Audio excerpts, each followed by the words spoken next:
కోయ జాతుల మధ్యలో పరిచయం చేయడం ప్రారంభం చేశాను. దేవుని మహాకృపను బట్టి ఈ రోజుకు దేవుడు 43 సంఘాలను ఏర్పాటు చేయడానికి, పరిచయం చేయడానికి, సపోర్ట్ చేయడానికి దేవుడు నాకు కృపనిచ్చారు. అందులో నా సంఘం యొక్క పాత్ర చాలా గొప్పగా ఉంది, నా భార్య యొక్క పాత్ర చాలా గొప్పగా ఉంది. సో నేను వారిని బట్టి దేవునికి వందనాలు చెల్లిస్తున్నాను. మా నాన్నగారు పాస్టర్ గారు అమెరికన్ బ్యాప్టిస్ట్ మిషన్ వారితో కలిపి దాదాపుగా 43 సంవత్సరాలు పరిచయం చేశారు కృష్ణా జిల్లా ప్రాంతంలో. ఆ తర్వాత మా తాతగారు, ఆయన పేరు కూడా ఫిలిప్, ఆయన పేరు నాకు పెట్టారు. ఆయన అమెరికన్ బ్యాప్టిస్ట్ మిషనరీస్తో కలిపి దాదాపుగా 40 సంవత్సరాలు పరిచయం చేశారు. వారి దారిలో మేము వెళ్తూ ఉన్నాం. మా అన్న ఒక ఆయన ఉన్నారు, ఆయన నాకంటే సీనియర్, ఆయన దాదాపుగా 30 సంవత్సరాల పరిచయంలో ఉన్నారు. సో నేను 27 సంవత్సరాలుగా పరిచయంలో ఉన్నాను. నా తమ్ముడు ఒక ఆయన ఉన్నాడు, ఆయన దేవుని సేవలో ఉన్నారు. దేవుని మహాకృపను బట్టి దేవుని సేవలో ఏ రీతిగా కొనసాగటానికి దేవుడు మహాకృప చూపించాడు. తన సేవలో మమ్మల్ని వాడుకుంటున్న దేవునికి మహిమ కలుగును గాక. ఈ సమయంలో ప్రత్యేకంగా మీ మధ్యకు రావడానికి మాకు ఒక మంచి అవకాశం దేవుడు ఇచ్చాడు. నేను ఎప్పుడు ఎవరిని నన్ను పిలవని నేను అడగా, బట్ దేవుడు అద్భుతంగా ద్వారాలు తెరుస్తున్నాడు. ఒక దగ్గరికి వెళ్ళినప్పుడు వారిలో ఎవరో ఒకరు ప్రేరేపించబడి వేరే సంఘానికి పరిచయం చేయడం, వారు మరలా మమ్మను అడగటం అనేది జరుగుతుంటుంది. అయితే దేవుని కృప ఏంటంటే ఏ ఊరికి వెళ్ళినా ఆ ఊరు వారు మరలా పిలుస్తూ ఉంటారు. దేవుని మహాకృప. మీ ఊరికి వచ్చాను మొట్టమొదట 3 సంవత్సరాల క్రితం అనుకుంటా, 2 years బ్యాక్. మరొకసారి మీ మధ్యకు దేవుడు తీసుకొచ్చి ఈ 47వ వార్షికోత్సవ సందర్భంగా మీరందరూ కలిసి దేవునిలో సంతోషిస్తూ దేవుని ఆరాధించే క్రమంలో నన్ను కూడా మీ మధ్య చేర్పించినందుకై దేవునికి వందనాలు చెల్లిస్తూ ఉన్నాను. మరి ప్రాముఖ్యంగా మొట్టమొదటిగా మరొకసారి నేను కృతజ్ఞత తెలియచేయాలి. మా ఆత్మీయ సహోదరి, మా తోబుట్టువు లాంటి సహోదరి ఉన్నారు, రాజ్యలక్ష్మి గారు. మరి వారికి, వెంకటేశ్వర గారికి, వారి కుటుంబానికి మేము రుణస్థులమై ఉన్నాం. ఎందుకంటే ఈ ఊరు రావడానికి మీతో కలిసి రీతిగా దేవుని పరిచర్యలో వాక్యాన్ని పంచుకొని మీ అందరితో కలిసి దేవునిలో ఆనందించడానికి దేవుడు వారి ద్వారా నాకు అవకాశం ఇచ్చారు. సో వారిని బట్టి దేవుని వందనాలు. వారికి ప్రత్యేకంగా కృతజ్ఞతలు తెలియజేస్తున్నాను. మీ అందరి మధ్యలో చాలా అద్భుతమైన పాటలు విన్నాం. ఎప్పుడు వచ్చినా బాజీ దేవుడు అద్భుతమైన స్వరాన్ని ఇచ్చాడు. ఏ స్థాయిలోనైనా హై పిచ్, లో పిచ్ దాన్ని మేనేజ్ చేసుకుంటూ చక్కగా పాడుతూ ఉన్నప్పుడు చాలా సంతోషం అనిపిస్తుంది. వారితో పాటు పిల్లలు కూడా జాయిన్ అవుతుంటే ముచ్చటగా అనిపిస్తుంది స్టేజ్. సో దాన్ని బట్టి నేను దేవుని వందనాలు చెల్లిస్తున్నాను. వారంతా కాకపోతే నేను కూడా అప్పుడప్పుడు పాడాలని ఆశ కలుగుతుంది ఒకసారి. సో మీ మధ్యలో ఒక పాటతో ప్రారంభించాలని ఆశపడుతూ ఉన్నాను.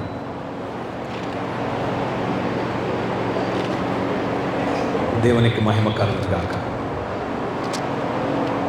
లేకపోవడం కూడా దేవుని చిత్తం. అంటే నువ్వు పాడకూడదు, ఇప్పుడు వాక్యం చెప్పమని దేవుని చిత్తం అనమాట. రైట్, మంచిది. మీ పరిశుద్ధ గ్రంథాలు తెరిచి మీ ఎదుట ఉంచుకునండి. గత రాత్రి మనము జెఫన్యా గ్రంథములో నుండి దేవుడు నాకు ఇచ్చిన కొన్ని తలంపులను మీతో పంచుకున్నాను. మీకు ఎంతమందికి అర్థమైందో నాకు తెలియదు, బట్ ఈ ఉదయకాల సమయంలో మరిన్ని ప్రాముఖ్యమైన విషయాలు మీతో పంచుకోవాలని నేను కోరుతున్నాను. ఎందుకంటే నేను ఎక్కడ మీటింగ్కి వెళ్ళినా మూలవాక్యమును బేస్ చేసుకొని దేవుని యొక్క వాక్యమును వివరించడం అనేటువంటిది నాకు చాలా ఇష్టమైన పని. ఎందుకంటే ఆ యొక్క మాట ఊరకని పెట్టలే. దేవుని ప్రేరేపణతో ప్రార్థన పూర్వకంగా ఏర్పాటు చేసినటువంటి బిడ్డలు ఆ వాక్యాన్ని ఎంచుకున్నారంటే దేవుని ప్రేరేపణ లేకుండా ఈ వాక్యం ఇక్కడ రాయబడి ఉండలేదు. మూల వాక్యముగా ఆ వాక్య భాగం ఎంచబడలేదని నేను బలముగా నమ్ముతాను. సో కనుక దాన్ని బేస్ చేసుకొని దేవుని యొక్క వాక్యాన్ని కొద్దిగా వివరించాలని నేను ఆశపడుతూ ఉన్నాను. జెఫన్యా గ్రంథం గురించి మనం చూస్తూ ఉన్నాం. ఒకసారి ఫ్యాన్ బంద్ చేస్తే బాగుంటుంది. పాస్టర్ గారికి ఏమైనా ఇబ్బంది అనిపిస్తే, మీకు ఏమైనా ఇబ్బంది? ఆ ఫ్యాన్ బంద్ చేస్తే కొద్దిగా అడు తిప్పండి. పరిశుద్ధ బైబిల్ గ్రంథంలో నాకు తెలిసి 2 ప్రవక్తలు, బలమైన ప్రవక్తలు ఉన్నారు. పరిశుద్ధ బైబిల్ గ్రంథంలో పెద్ద ప్రవక్తలుగా యెషయా, ఇర్మియా, ఎహెజ్కేలు, దానియేలు అనే 4 ప్రవక్తలు మనకు కనిపిస్తారు. ఆ తర్వాత హోషేయ నుండి మలాకి వరకు 12 మంది చిన్న ప్రవక్తలు కనిపిస్తారు. అందులో జెఫన్యా ఒకరు. సో జెఫన్యా వాక్య భాగంలో నుంచి కొన్ని మాటలు మనము ధ్యానం చేయబోతున్నాం. చిన్న ప్రార్థన చేసుకుందాం.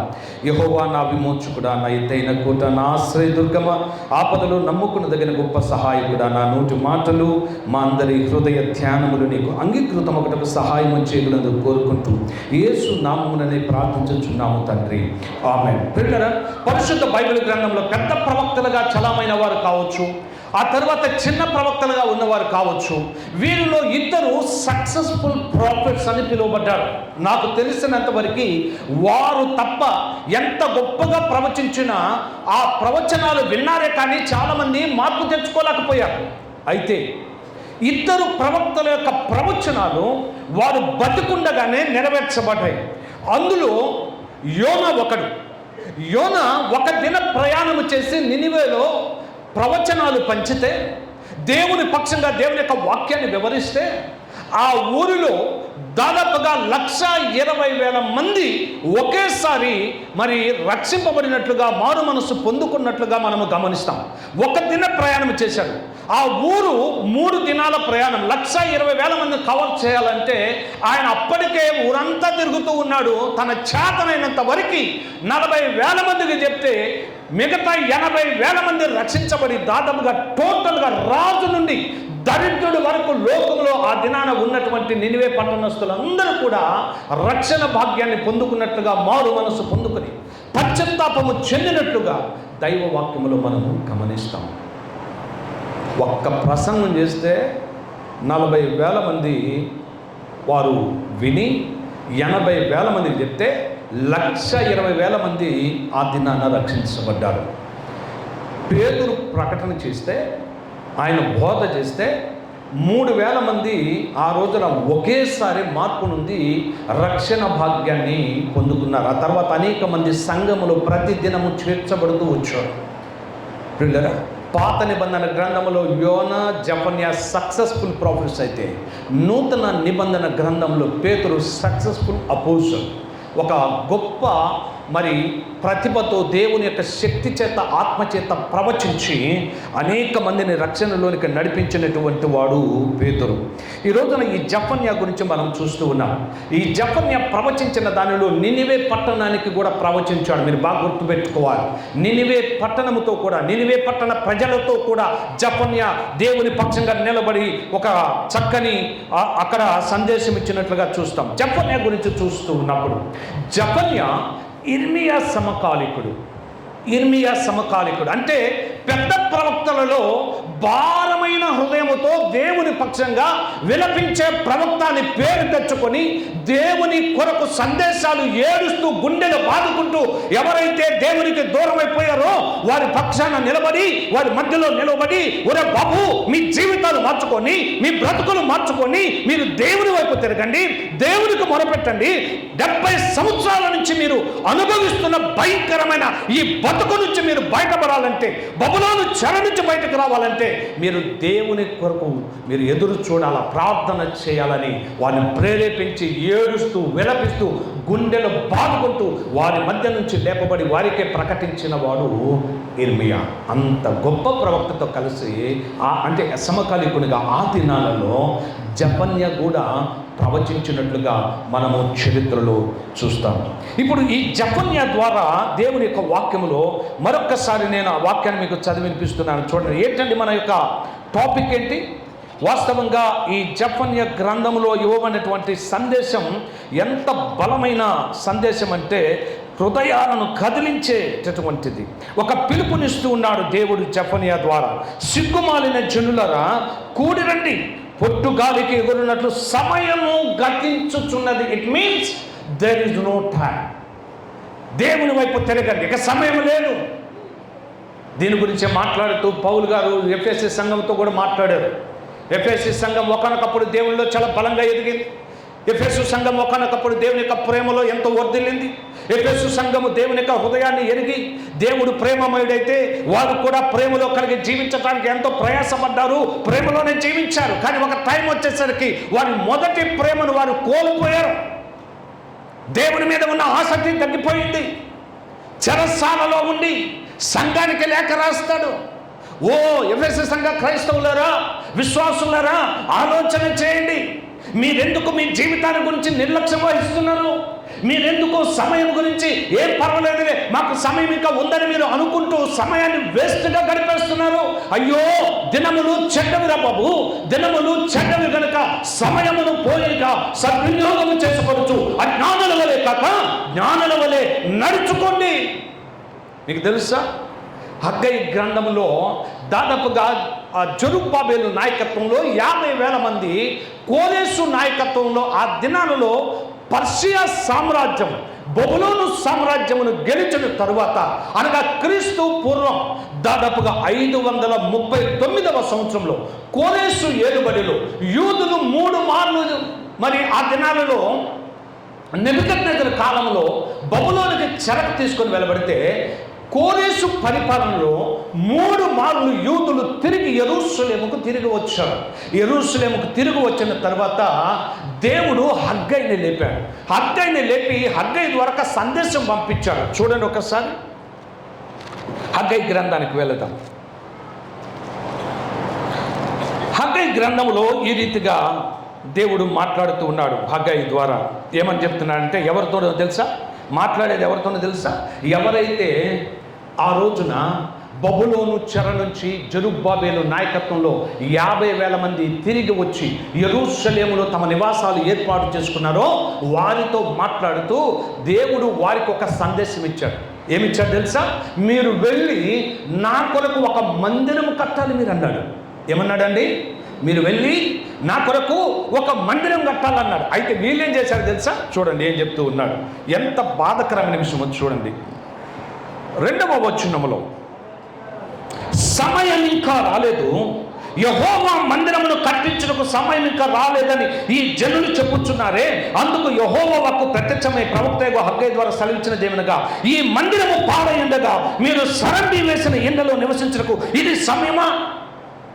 Is it right time for you to build your houses? మీ ఇళ్ళని మీరు కట్టించుకోవడానికి ఇది సమయమా? ఏమనుకుంటున్నారు? దేవుడు కోరిందేంది, మీరు చేస్తున్నదేంది? హగ్గయి ద్వారా చాలా స్పష్టంగా దేవుడు ఆ ప్రజలతో చెప్పాడు. బాధలలో, కష్టాలలో, శ్రమలలో, దుఃఖముతో, వేదనతో చచ్చిన బతుకుతుంటే దేవుడు వాడిని బయటకు తీసుకొస్తే, బయటకు వచ్చిన తర్వాత మేము బానిసత్వం నుంచి బయటకు వచ్చాము, ఇప్పుడు మాకేం ప్రాబ్లం లేదు, ఇప్పుడు మాకు ఇల్లు ప్రాముఖ్యం, మా పొలాలు ప్రాముఖ్యం, మా శరీరం ప్రాముఖ్యం, మా ఆర్థిక స్థితి ప్రాముఖ్యం, మేము మా సుఖము ప్రాముఖ్యం అని ఆ రోజున ప్రజలందరూ కలిసి దేవునికి దూరంగా, దేవుని వైపు తిరగకుండా, దేవుని మందిరాన్ని కట్టకుండా వాళ్ళ బతుకుల మీద వాళ్ళు ఫోకస్ చేసినప్పుడు దేవుడు అన్నాడు, ఇక చాలే కానీ మీరు మీ ఫోకస్ మార్చుకోవాలి అని చెప్పాడు. ఎరా బాబు, మిమ్మల్ని బయటకు తీసుకొచ్చింది ఎందుకు? నా కొరకు ఒక మందిరం కట్టాలని మీకు చెప్పాను, వచ్చేటప్పుడే చెప్పాను. అయితే మీరేం చేస్తున్నారు? నా మందిరాన్ని నిర్లక్ష్యం చేసేసి మీ ఇల్లు కట్టుకుంటూ ఉన్నారు అని నేరారోపణ చేస్తున్నాడు దేవుడు. ఈ రోజున కూడా దేవుడు మీ మందిరాలు కట్టుకోమని దేవుడు చెప్తుంటే, మీ మందిరాలు పక్కన పెట్టి దేవుని నిర్లక్ష్యం చేసి మీరు మీ కొరకు ఇల్లు కట్టుకుంటున్నారు, మీ కొరకు ఏమేమో చేసుకుంటున్నారో, ఈ రోజున దేవుడు మీకు ఇస్తున్నటువంటి ఒక సందేశం ఏంటంటే, ఇక చాలు, ఆపండి. ఎందుకు మాట అన్నాడు తెలుసా? మీ దేహము దేవునికి ఆలయమై ఉన్నది, దీన్ని కట్టుకోవాలి. ముందు దీన్ని కట్టుకోవాలి. నీ దేహము దేవునికి ఆలయమై ఉన్నది, దీని మీద మనసు పెట్టాల్సిన మీరు ఒకవేళ ఎంత దినాలలో మీరు మీ ఇళ్ళ మీద, మీ యొక్క సుఖము మీద, మీ అందము మీద, మీ యొక్క స్వప్రయోజనాల మీద మీ దృష్టిని కేంద్రీకరిస్తుంటే, ఈ రోజున దేవుడు ఇచ్చేటటువంటి ఒక సందేశం ఏంటో తెలుసా? ఇక చాలు, ఆపండి. నీ దేహం అనే ఆలయము మీద మనసు పెట్టండి. వాళ్ళు కట్టుకోండి, ముందు మీ ఇల్లు తర్వాత కట్టుకుందరు కానీ, మీ కొరకు అన్ని తర్వాత సంపాదించుకుందరు కానీ, మీ పొలాల తర్వాత చూసుకుందరు కానీ. ఒక ఫూలిష్నెస్ ఏందో తెలుసా? వాళ్ళల్లో ఒక విషయాన్ని మర్చిపోతున్నారు. అదేంటంటే, దేవుని కొరకు మేము పని చేస్తే దేవుడు మా పని చేస్తాడని వాళ్ళు మర్చిపోయారు. దేవుని మందిరాన్ని మేము కడితే దేవుడు మా బతుకులను కడతాడన్న విషయం వాళ్ళు మర్చిపోయారు. బట్ మీకు ఒక అవకాశం ఇవ్వబడుతుంది మధ్యాహ్నం సమయంలో. దేవుడు మీతో చెప్తున్న మాట, ఇక చాలా ఆపండి.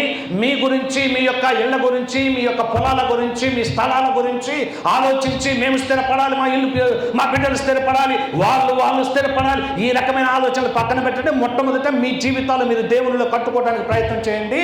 ఒకవేళ అలా చేయకపోతే హగ్గై ద్వారా ఏమి సమాధానం చెప్పాడు తెలుసా? ఈ రోజున మీ బతుకుల్లో ఎందుకు మీ పంటలు పండటం లేదో తెలుసా? మీరు విస్తారంగా పంట వేస్తే కొంచెమే పంట కోస్తున్నారు. ఎందుకో తెలుసా?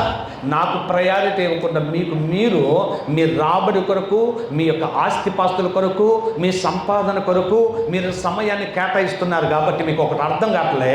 మీరు 10 ఎకరాలు పొలం వేస్తే 1 ఎకరమే పండుతుంది. మీరేమనుకున్నారంటే వాతావరణ పరిస్థితులు బాగలేదు అనుకుంటున్నారు. కానే కాదు, కేవలము నా మందిరాన్ని మీరు నిర్లక్ష్యం చేశారు కనుక మీరు విస్తారముగా పంట వేసినా కొంచెమే మీరు పంట కోస్తున్నారు అని చెప్పాడు. ఆ తర్వాత ఇంకొక మాట ఏం చెప్పాడు తెలుసా? మీరు ఎంత కష్టపడి సంపాదించి మీరు సంచిలో వేసుకున్న ఆ సంచి ఎలా ఉందో తెలుసా? మీరు తర్వాత చదువుకోండి, ఇంటికి వెళ్ళిన తర్వాత మీరు మొదటి నుంచి దాదాపుగా 10 వచనాల వరకు ఇదే మాటలు. మీరు ఎంత సంపాదించిన సంపాదన చిల్లు సంచులు వేసినట్లున్నదన్నాడు అక్కడ. అంటే అర్థమైంది తెలుసా? సంపాదిస్తున్నారు బాగానే, కానీ డబ్బులు ఉండడంలే, పోతున్నాయి, ఎడిపోతున్నాయి, అర్థం కావడంలే. ఒక్కోసారి మీలో కొంతమంది మాట్లాడతారు, హైదరాబాద్లో కొంతమంది ఫ్యామిలీ మొత్తం కష్టపడతారు. తండ్రి ఉద్యోగం చేస్తాడు, తల్లి ఉద్యోగం చేస్తుంది, ఏదో పని చేస్తుంది, భర్త ఉద్యోగానికి వెళ్తాడు, భార్య ఉద్యోగానికి వెళ్తుంది. ఎవరు ఎప్పుడు వస్తారో తెలియదు, ఎవరు ఎప్పుడు నిద్రపోతారో తెలియదు, ఎవరు ఎప్పుడు తింటారో తెలియదు. అసలు నిజం చెప్పాలంటే ఈ దినాల్లో హైదరాబాద్లో ఎట్లుందంటే పరిస్థితి, కుటుంబంలాగా ఉంటున్నారే కానీ కుటుంబ వ్యవస్థ ఆ తర్వాత వారి జీవితాలు చాలా దారుణంగా తయారయ్యాయి, యాంత్రికమైపోయింది. కొంతమంది భర్తలు ఉద్యోగం చేసి తెల్లారి ఇంటికి వస్తే ఆయన మొహం చూడకుండానే భార్య తయారైపోయి ఉద్యోగానికి పోవాలా. ఆ భార్య వచ్చేసరికి భర్త ఉండదు. ఆ తర్వాత పిల్లల్ని తీసుకెళ్ళి క్రష్లు వేస్తూ ఉన్నారు, తల్లిదండ్రులు తీసుకొని వెళ్ళి ఓల్డేజ్ హోమ్లు వేస్తున్నారు. ఇంట్లో ఎవరు ఉండడంలే, ఎవరు బతుకులు వాళ్ళు అయిపోయాయి. ప్రియులరా, ఈ రోజున దేవుడు నీకు ఒక అవకాశం ఇస్తున్నాడు. అదేంటో తెలుసా? దేవుడు నీకు ఇచ్చిన జీవితంలో నువ్వు ఎంత సంపాదించినా ఆ సంపాదించిన సంపాదనని చెల్లి ఆ సంచులు వేసినట్లుగా ఉంది. కారణం ఏంటో తెలుసా? నువ్వేమనుకున్నావంటే నాకు వచ్చేటటువంటి జీతం తక్కువ, నాకు ఉండేటటువంటి ఖర్చులు ఎక్కువ అనుకున్నావు. కాదు. ఈ రోజున నీ జీవితంలో నీవు దేవునికి ఇవ్వాల్సిన ప్రాధాన్యత ఇవ్వకపోవటం వలన దేవుడు నీ సంపాదన నీకు కాకుండా, నీ కష్టార్జితం నువ్వు అనుభవించకుండా అది చిల్లు సంచిలో వేసినట్లుగా ఖర్చయిపోతుంది. బట్ ఎవరైతే యెహోవా యందు భయభక్తులు కలిగి జీవిస్తారో, ఎవరైతే పని చేసుకుంటారో, దేవుడు వారితో చెప్తున్న మాట ఏంటో తెలుసా? నీవు నిశ్చయముగా నీవు నీ చేతుల కష్టార్జితము అనుభవిస్తావు. You will enjoy your work and the salary and the income what you are earning. నువ్వు ఏదైతే సంపాదించుకున్నావో ఆ సంపాదన నీకు ఉపయోగకరమవుతుంది. ఎప్పుడో తెలుసా? నిశ్చయముగా నువ్వు నీ చేతుల కష్టార్జితం ఎప్పుడు అనుభవిస్తావంటే నీవు దేవుని మీద ఫోకస్ చేసినప్పుడు, ఈ పాడైపోయిన మందిరాల మీద నీ జీవితాన్ని కేటాయించినప్పుడు. పడిపోయాయి చాలా మందిరాలు, ప్రార్థన లేకుండా, ఆరాధన లేకుండా, దేవునితో సహవాసం లేకుండా, సాంగత్యం లేకుండా, దేవునితో వ్యక్తిగతమైన ముఖాముఖి అనుభవం లేకుండా అనేక దేవాలయాలు కోల్పోతున్నాయి. ఈ దేవాలయాలు తిరిగి నిర్మించుకునే అవకాశం దేవుడు ప్రతి సంవత్సరం ఇస్తున్నాడు. ఈ 2026వ సంవత్సరం నువ్వు బతుకున్నావంటే నీ దేహాన్ని, దేవాలయాన్ని శుద్ధి చేసుకోవడానికి, తిరిగి కట్టుకోవడానికి నీ ఫోకస్ అంతా కూడా నీ మీద, అనగా దేవునితో నీ జీవితాన్ని గడపడానికి ఒక అవకాశంగా ఇస్తూ ఉంటే నువ్వేమో ఎంతసేపటిగా సంపాదించాలా, సంపాదించిన దాన్ని అనుభవించాలా, అటు పోవాలా, ఇటు పోవాలా, తినాలి, తిరగాలి, తాగాలి, పండాలి, లేవాలి, పోవాలి. ఇది ఎవరాలి దినాల్లో. దేవుడు అంటూ ఉన్నాడు, ఈ దినాల్లో హగ్గై ద్వారా చెప్తున్నాడు, మీరు తింటున్నారు కానీ ఆకలి తీరడం లేదండి. మీరు మొదటి అధ్యాయం చదువుకోండి. మీరు తినుచున్నారు కానీ మీ ఆకలి తీరకై ఉన్నది. మీరు నీళ్లు తాగుతున్నారు కానీ దప్పిక తీరకై ఉన్నది. మీరు పండుకొని చలి పుడుతుందని దుప్పటి కప్పుకుంటే దుప్పటి మీకు చాలక మోకాళ్ళ దాకా వచ్చి చలి బాగా ఎక్కువైతుందంట. నేను చెప్పే మాట కాదు, అందులో రాయబడింది, తర్వాత చదువుకోండి బైబిల్లో. దీని అంతటికీ కారణం ఏంటి? కారణం ఒకటే, దేవునితో ఉండాల్సిన ప్రజలు దేవునితో ఉండకుండా దేవునికి దూరం అయిపోయారు. దేవుని మీద ఫోకస్ చేసి తమ జీవితాలు దేవునిలో ఉన్నవో లేవో నిత్యము పరిశీలించుకుంటూ ఫోకస్ చేసుకోవాల్సిన మన జీవితాల మీద మనం ఫోకస్ తగ్గిపోయింది. ఎంతసేపటికి ఇల్లు, వాకిలి, లేకపోతే పిల్లలు, చదువులు, ఉద్యోగాలు ఇవే కానీ ఎప్పుడు దేవుని కొరకు కేటాయిస్తాము?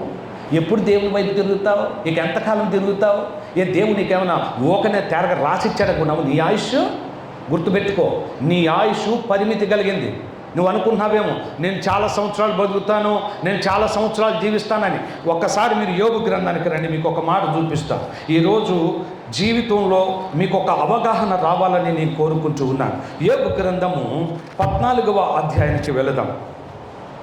14వ అధ్యాయం ప్రారంభ వచనములు ఈ రీతిగా రాయబడింది.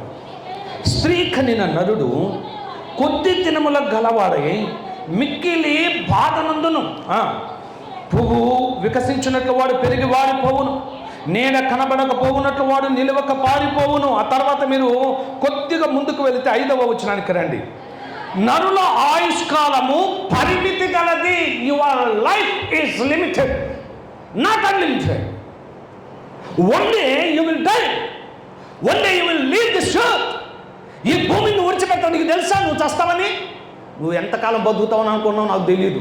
నేను బతుకుతాను, రేపు బాగుంటా, ఎల్లుండి బాగుంటా అని చెప్పి ఒకవేళ నువ్వు అనుకున్నావేమో. అటువంటి వ్యక్తులతో దేవుడు మాట్లాడుతూ యాకోబు ద్వారా ఏమన్నాడు తెలుసా? మీ జీవం ఏ పాటిదే అన్నాడు. ఏమన్నాడు?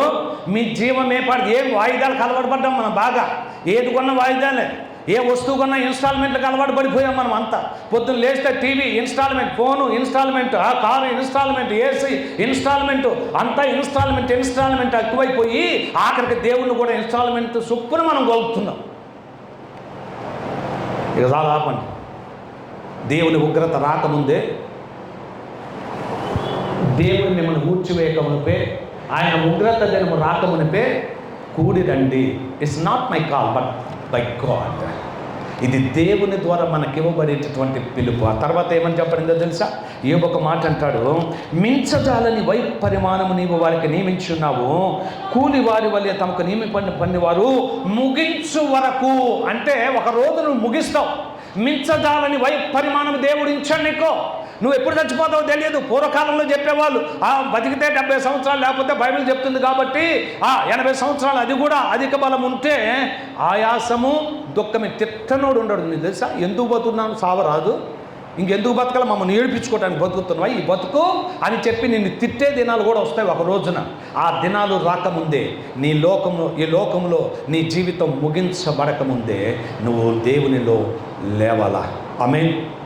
కొంతసేపు కనబడి అంతలోనే మాయమయ్యే ఆవిరి వంటిదిరా ఈ జీవితం,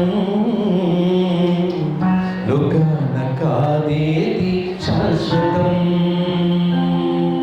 కొంతసేపు కనబడి అంతలోనే మాయమయ్యే ఆవిరి వంటిదిరా ఈ జీవితం,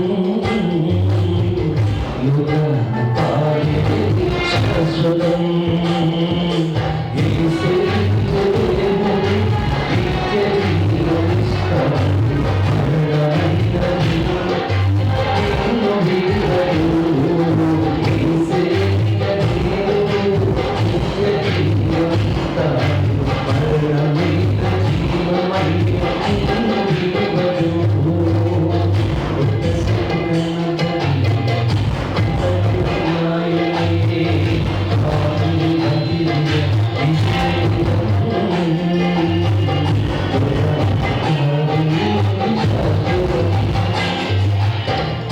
కొంతసేపు కనబడి అంతలో మాయమయ్యే ఆవిరి వంటిదిరా నీ జీవితం.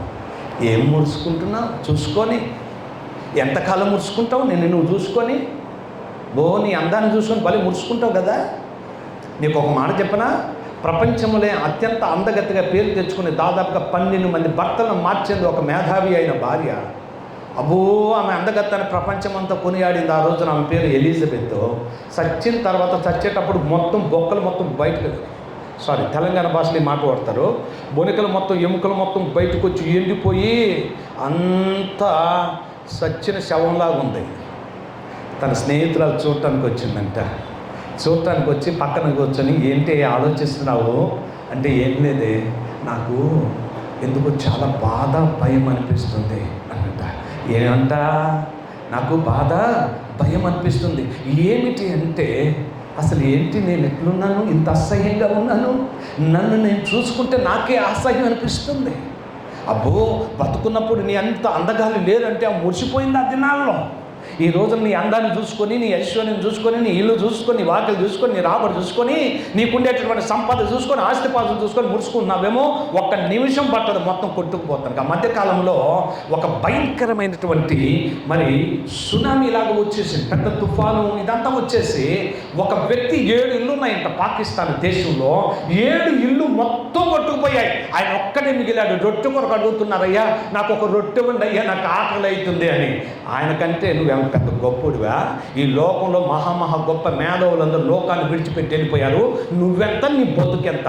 రాజులు కొట్టుకుపోయారు. ప్రపంచాన్ని గెలిచిన మహా గొప్ప చక్రవర్తిగా పేరు గడించిన ఆ మహా అలెగ్జాండర్ తను అనుకున్నాడు, ప్రపంచమంతా నేను జయించిన తరువాత నా గురించి ప్రపంచానికి ఈయనొక్కడే రాజు అని చెప్పుకోవాలనుకున్నాడు. కానీ క్రీస్తుపురం 33వ సంవత్సరంలో ఈ వ్యక్తి అదే చేస్తే, క్రీస్తు పూర్వము తర్వాత క్రీస్తు శకం 33వ సంవత్సరంలో మరొక వ్యక్తి లేచాడు. ఆ వ్యక్తి ప్రపంచాన్ని గెలిచాడు. ప్రపంచంలో ఉన్న దాదాపుగా రికగ్నైజ్డ్ కంట్రీస్గా 195 దేశాలు, తర్వాత 238 దీవులతో కలుపుకున్న దేశాన్ని జయించాడు. కత్తి వాడలేదు, డాలు వాడలేదు, బరిస వాడలేదు, ఈట వాడలేదు.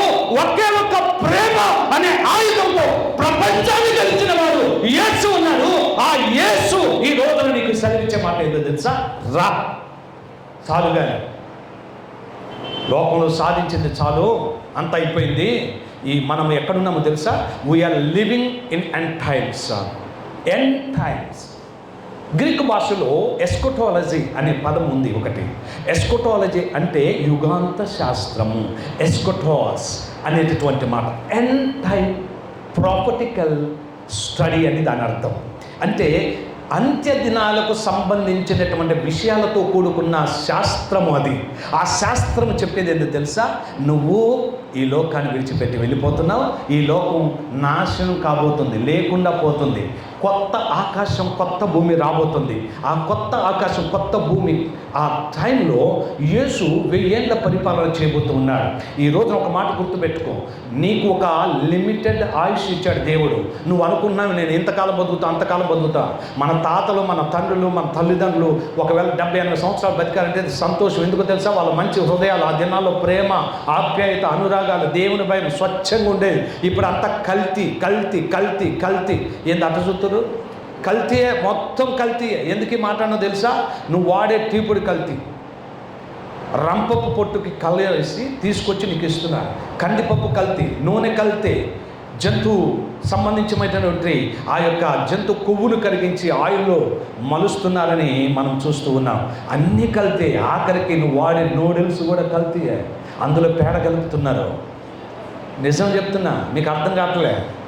అన్నీ కల్తీ. రోజున ప్రతిదీ కల్తీ. భలే తింటావు కదా నువ్వు బయటికి వెళ్ళి. ఏమండి తింటారా? ఎంతమందికి ఇష్టం? అందరు తింటారు నూడిల్స్. తినబాకండి, మీకు దండం పెడతా. పేడది, ఆవు పేడ. ఒకరోజు పెద్ద గొడవ అయింది. గొడవ అయ్యి కోర్టులో కేసు వేశారు. కేసు ఏంటో తెలుసా? మేము వాడేటటువంటి నూడిల్స్లో మేము తక్కువ పేడ కలుపుతాము, పలానా కంపెనీ వాళ్ళు ఎక్కువ పేడ కలిపి అమ్ముతున్నారు, దాన్ని బ్యాన్ చేయండి అని కోర్టులో కేసు వేశారు. తెలుసా మీకు ఈ విషయం? తెలిసినా తింటారా? మిమ్మల్ని ఎవరు బాగు చేయలేడు. ఇక ఆ తర్వాత బాగా సిటీ కల్చర్ బాగా మీకు కూడా వస్తుంది. ఎందుకంటే మీరు కూడా సిటీలో ఉంటారు కదా. అప్పుడప్పుడు హైదరాబాద్ వచ్చి చూసి ఆ రోడ్ల మీద కనపడే అన్నీ బాగా చూస్తుంటారు కదా. మీరు చూసి అదేదో చిన్న పట్టుకొని దానికి కన్నం పెట్టేసి దానిలో నీళ్ళన్నీ పోసి అది ఎత్తుంటే గుటుక్కుని తినుకుంటూ అబ్బా ఎంత బాగుందో అని మీరు అనుకుంటున్నారు కదా.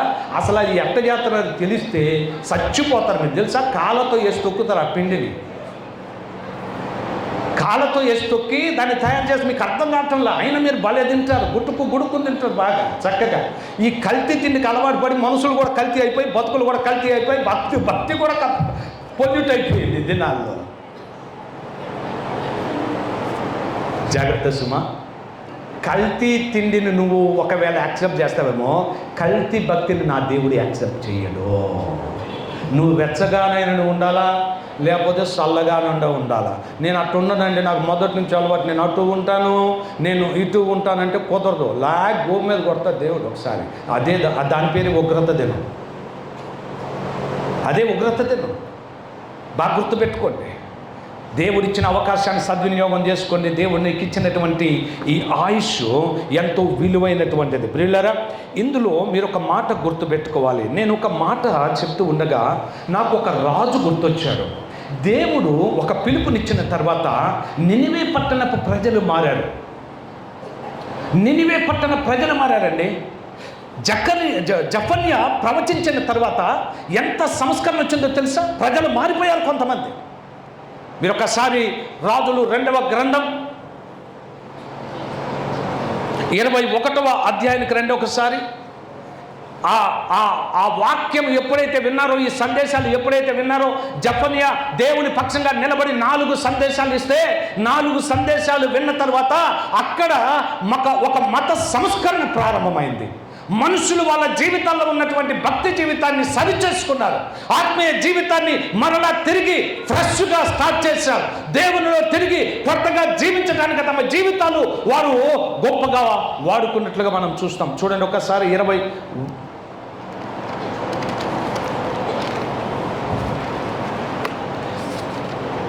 ఒకసారి ఈ సమయంలో ఆ రాజులు 2వ గ్రంథం 23వ అధ్యాయం 3వ వచనానికి రండి.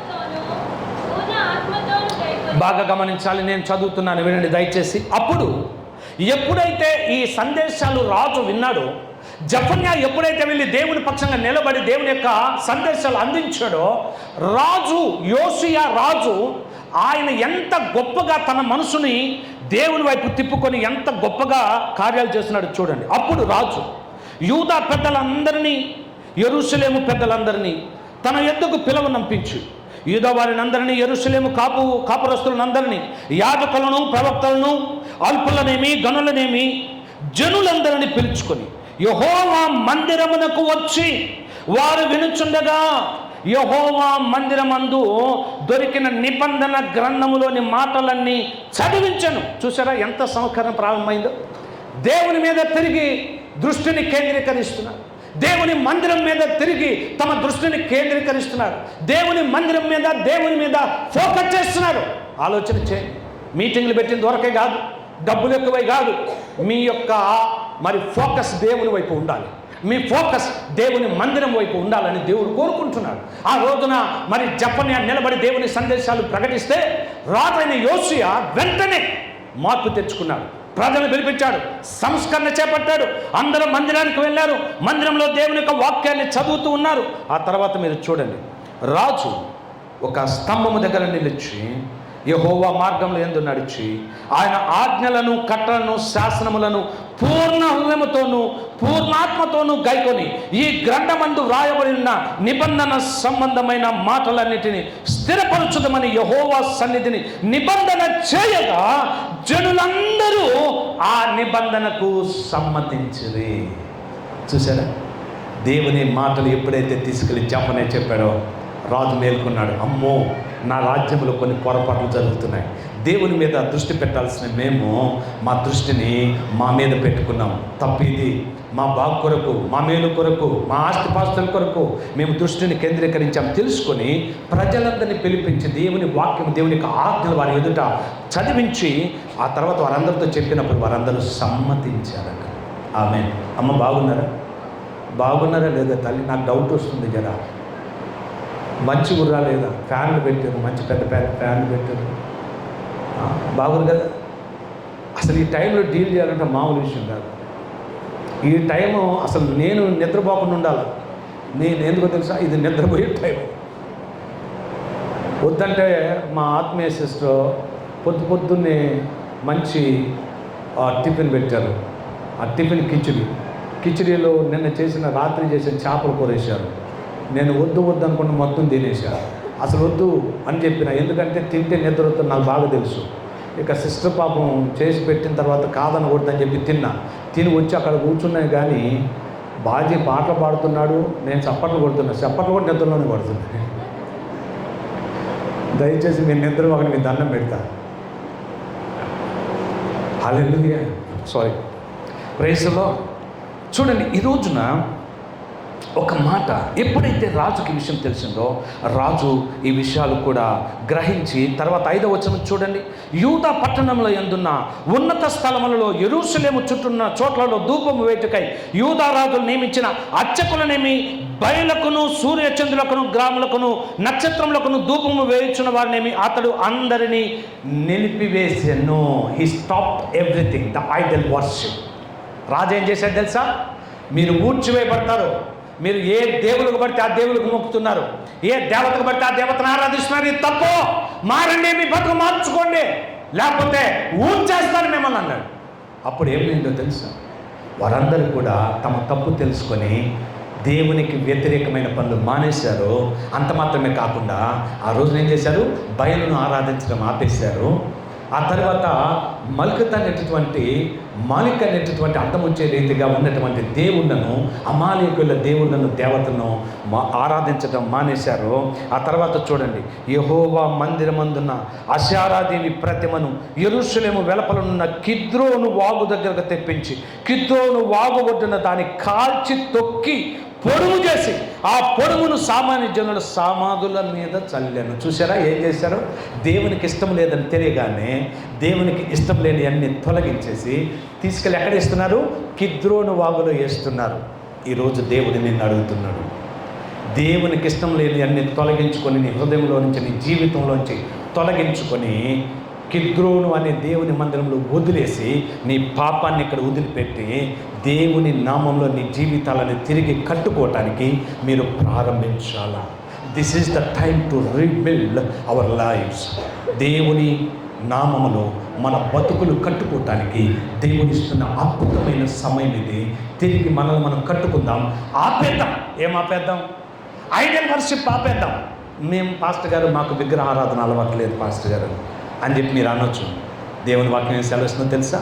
దేవునిని మించి నీవు దేనిని ప్రేమించినా అది విగ్రహారాధన. ఇప్పుడు చెప్పండి, మీరు దేన్ని ప్రేమిస్తున్నారు? నీ భర్తనా, భార్యనా, పిల్లలనా, తల్లిదండ్రులనా, అన్నదమ్ములనా, అక్క చెల్లెలనా, నీ ప్రియులనా, లేకపోతే నీ ఆస్తిపాస్తున్నా, నీ ఉద్యోగాన్నా, నీ అందన్నా, దేన్ని ఆరాధిస్తున్నావు? నువ్వు దేన్ని ఆరాధించినా, దేవుని కంటే దేనికి ఎక్కువ ప్రయారిటీ ఇచ్చినా నీవు విగ్రహారాధకురాలవే. దేవుని దృష్టిలో నువ్వు విగ్రహారాధికుడివే. నీకు నువ్వు ప్రయారిటీ ఇచ్చుకున్నా, నీ అందానికి ప్రయారిటీ ఇచ్చినా, దేనికి ఇచ్చిన విగ్రహారాధన. మా సహోదరులు కూడా, నేను ఇక్కడ కూర్చున్న సహోదరులు కూడా చెప్తున్నాను, వారి పేర్లు కూడా నాకు తెలియదు, నేను ఎక్కడికి వెళ్ళినా చెప్తూ ఉంటాను. ఈవెన్ వాయిద్యాలు వాయించే వాళ్ళు కావచ్చు, ప్రసంగం చేసే మాలాంటి వాళ్ళు కావచ్చు, మేమందరం కూడా ఒక సత్యాన్ని తెలుసుకోవాలి. మాకు ప్రవచించే వరం ఇచ్చినా, బోధించే వరం ఇచ్చినా అది దేవుని నామ ఘనత కొరకే వాడాలి. ఇది ఏదో మేము పెద్దగా ఊహించుకొని దేవుడు మాకు వాక్యం ఇచ్చాడు, మేము పెద్ద హీరోలమని, పెద్ద గొప్ప మోనార్కులు అని చలామని అయితే దేవుడు గుర్తు దిమ్మ తిరిగిపోతాం. మళ్ళీ లేవని కూడా లేవం. సేవకులు మేము గుర్తుపెట్టుకోవాలి, ఎప్పుడు కూడా ఒళ్ళు దగ్గర పెట్టుకొని దేవుని కొరకు నిలబడి మేము దేవుని కొరకు ప్రసంగం చేయాలి. దేవుడు హెచ్చించబడాలి, మేము తగ్గించబడాలి. యోహాను లాంటి గొప్ప ప్రవక్త, నూతన నిబంధనలో యోహాను గొప్ప ప్రవక్తగా, నూతన నిబంధన ప్రవక్తగా పేరు తెచ్చుకున్నాడు. ఆయన ఏమన్నాడు తెలుసా? నాకంటే వెనక వచ్చేవాడు నాకంటే గొప్పవాడు, ఆయన చెప్పుల వారు విప్పుటప్పుడు నేను పాత్రను కానన్నాడు. ఇంకొక మాట అన్నాడు, ఏమన్నాడు తెలుసా? ఆయన హెచ్చవలసి ఉన్నది, నేను తగ్గవలసి ఉన్నది. బోధకులందరూ గుర్తుపెట్టుకోవాలి, నాతో సహా బోధించే నాతో సహా మేమందరం ఒళ్ళు దగ్గర పెట్టుకొని దేవుని కొరకు నిలబడాలి. మేము మాట్లాడే ప్రతి మాట ద్వారా దేవుడు మహిమ పొందాలి. కానీ మా స్వార్థం కొరకు, మా రాబడి కొరకు, మా సంపాదన కొరకు, మా చందాల కొరకు, మా భక్తి జీవితాన్ని తాకట్టు పెడితే ఒక రోజున దేవుడు మమ్మల్ని కూడా ఊడ్చివేస్తాడంతే. No doubt at all. అలాగే వాయిద్యాలు వాయించేవాళ్ళు, పాటలు పాడేవాళ్ళు గుర్తుపెట్టుకోండి, దేవుడు మీకు ఇచ్చిన తలాంతు దేవుని నామ ఘనత కొరకు మాత్రమే వాడాలి. అలాగే వాయిద్యాలు వాయించేవాళ్ళు, వాయిద్యాలు కేవలం వాయించేవారు మాత్రమే ఉండకూడదు. వారు దేవుని వాక్యమును ప్రేమించేవారిగా, వారు కూడా తమ జీవితాలు దేవునికి అప్పగించుకునే వారిగా ఉండాలి. దేవుడు నియమించింది ఊరకనే నియమించారు. దావీదు తన కాలంలో 4000 మందిని కేవలం దేవుని స్తుతించడానికే నియమించుకున్నాడు. సైనికులు కాదు, మొట్టమొదటి నియమించుకున్నాడు, స్తుతించే వారు నియమించుకున్నాడు. ఎల్లప్పుడూ స్తుతి ధూపం అక్కడ స్తోత్రం స్తోత్రం స్తోత్రం స్తోత్రం, పరలోక రాజ్యంలో పరిశుద్ధుడు పరిశుద్ధుడు పరిశుద్ధుడు పరిశుద్ధుడు పరిశుద్ధుడు అని దేవదూతలు ఎలా కొనియాడుతున్నారో, దావీదు తన అంతఃపురంలో తాను నిలబడే ప్రజా సభలో ఆయన ఎల్లప్పుడూ కూడా పాటలు పాడేవారు, వాయిద్యాలు వాయించే వాళ్ళు 4,000 మందిని ఏర్పాటు చేసుకున్నారు. సైనికుల ముందు ఏర్పాటు చేసుకోలేదు. 4,000 మందిని స్తుతించడానికి నియమించుకున్నారు. ఆ దినాలలో పిల్లరా బలమైనటువంటి స్తుతి ఆరాధన చేయగలిగే, బలమైనటువంటి రచన చేయగలిగే వాళ్ళు, బలంగా వాయిద్యాలు వాయించగలిగేటటువంటి కోరహు కుమారులు ఆసాపు, తర్వాత ఏతాను, హేమాను, పిల్లరా ఇటువంటి వారందరూ కూడా దావీదు సమక్షంలో దేవుని నామఘనత కొరకు నిలబడ్డారు. వాళ్ళందరూ కూడా దైవ భయం కలిగిన వాళ్ళు. దావీదు ఎవరిని బట్టి వాళ్ళు మెట్టలే, దైవ భయం కలిగిన వాళ్ళు. ఇక్కడ స్టేజ్ ఎక్కి పాటలు పాడేటటువంటి పరిస్థితుల్లో చాలామంది వర్షిప్ లీడర్ అని పేరు తెచ్చుకున్న వాళ్ళు వాళ్ళ మెప్పు కొరకు ప్రయత్నాలు చేస్తున్నారు. వాళ్ళు చాలా కథలు చేస్తున్నారు స్టేజ్ మీద. బాగా గుర్తుపెట్టుకోవాలి, దేవుడు ఇచ్చిన సమయాన్ని సరైన రీతిలో వాడకుండా, ఆయన్ని హెచ్చించకుండా మనల్ని మనం హెచ్చించుకుంటే దేవుడు కొడితే మళ్ళీ లేవను కూడా లేవను. గుర్తుపెట్టుకోవాలి. మేమందరం, నాకే బోధించుకుంటున్నాను, నాతో సహా ప్రతి ఒక్క సేవకుడికి చెప్తున్నా, మీరు ఎవరైనా కావచ్చు, ఏమన్నా అనుకో, నా గురించి ఇంకోసారి వీళ్ళకి చెప్పి ఆ పాస్టర్ గారిని పిలిపించబాకండి. ఒకవేళ మీరు ఆయన వాళ్ళ దగ్గరికి వెళ్ళి ముత్తుకున్నా నాకేం ప్రాబ్లం లేదు, నాకు అటువంటి ఏమీ బాధ లేదు. దేవుడు ఎక్కడికి పిలిస్తే అక్కడికి వెళ్తాను. సరి చేసుకోవాల్సిన బాధ్యత మన మీద ఉంటుంది. ఎంతసేపటికి మేమేం చేస్తాం తెలుసా? మీ అందరినీ సిద్ధపరుస్తాం. మీరు బాగా దేవుని కొరకు సిద్ధపడాలి. యేసయ్య రాకడ సమీపమైంది, మీరు సిద్ధపడాలి. మీ యొక్క వాక్యంలో మీరు బాగా ఎదగాలి, ఆత్మీయతలో ఎదగాలి, పాటలు బాగా పాడాలి, దేవుని ఆనందించని చెప్పి మేము పరలోకానికి వెళ్ళకపోతే ఎట్లుంటుంది? నేను అట్ట చూస్తూ ఒక రోజున ఇట్లని అక్కడ బ్యాచ్లు చేసి అటోళ్ళనట్టు ఇటోళ్ళనట్టు పంపించేటటువంటి తీర్పు సభ జరుగుతుంటే అక్కడ నరకానికి వెళ్ళే వాళ్ళ గుంపు ఒకటి ఉందంట, లైన్లో నిలబడ్డారు. ఆ నరకానికి వెళ్ళేటటువంటి గుంపు దగ్గర ఆ గుమ్మం దగ్గర నిలబడి ఆ దూతల్లో, అక్కడ పడిపోయిన దూతలు ఉన్నారు కదా, వాళ్ళు నిలబడి ఒక్కొక్కరిని పంపిస్తారని ప్లాన్ చేస్తుంటే వెనక నుంచి నెట్టుకుంటున్నారంట. ఏది నరకానికి వెళ్ళటానికి కూడా నెట్టుకుంటున్నారంట, ఒకడికొకరు నెట్టుకుంటున్నారంట. నెట్టుకుంటుంటే ఆ ముందు నిలబడినాడు ఒకరు మధ్యలో నిలబడి, ఏయ్ ఎవడు ఆయన నెట్టేది అని చెప్పి వెనక చూసినాడు. వెనక చూస్తే వాళ్ళ పాస్టర్ గారు ఉన్నాడు. ఎవరున్నారు? వాళ్ళ పాస్టర్ గారు. అయ్యగారు ఏందండి ఘోరం? ఎంత మంచి పాటలు పాడేవాళ్ళని మీరు, ఎంత వాక్యం చెప్పేవాళ్ళని మీరు, సూటు బూటు వేసుకొని నాలాగనే ఎంత చక్కగా రెడీ అయ్యొచ్చేవాళ్ళండి, ఎంత గంభీరంగా వాక్యం చెప్పేవాళ్ళండి. పొద్దున మీరు లేచి మా ఊళ్ళో ఎంత చక్కగా మైకు పెట్టి మీరు ప్రార్థన చేసేవాళ్ళు, పాటలు పాడేవాళ్ళు, వాక్యం ఎంత చక్కగా చెప్పేవాళ్ళం అండి. మేము చాలా మంచిగా అనుకున్నాం మీ గురించి. మేమంటే పాపం తినేవాళ్ళం, తిరిగేవాళ్ళం. మేమంటే ఇక్కడికి వచ్చి ఈ లైన్లో నిలబడటం, మా వెనక వచ్చి మళ్ళీ నెడతారేందండి మీరు అని చెప్పి ఆయన చూసి మాట్లాడితే ఆయన అన్నాడంటే, ఒరే నెట్టింది నేను కాదురా, మన వెనక బిషప్ గారు ఉన్నారు, ఆయన నెడితే నేను వచ్చాను అన్నాడంట. అంటే ఇవాళ రేపు వాళ్ళు వీళ్ళు లేరు. ఈ మాట చెప్తున్నందుకు ఏమనుకోబాకండి. ఎందుకో తెలుసా? యేసుప్రభువారు లూకాసువార్త 18వ అధ్యాయంలో ఒక మాట చెప్పారు, మనుష్య కుమారుడు భూమి మీద కూర్చున్నప్పుడు విశ్వాసము కనుగొనునా. మరి మా విశ్వాసాలను ఏమవ్వాలండి?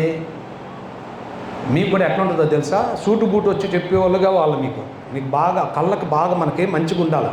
టీవీలో కనపడాలి. టీవీలో కనపడితే పెద్ద పాస్టర్ గారు మీ దృష్టి కదా, టీవీలో కనపడాలా, పెద్ద గొప్పగా సోకులు చేసుకోవాలా, బాగా చక్కగా సరైనటువంటి భాష మాట్లాడాలా. అబ్బో బాగా చేస్తే పెద్దయ్య గారండి ఆయన. ఎవరు చెప్పాడు పెద్దయ్య గారని?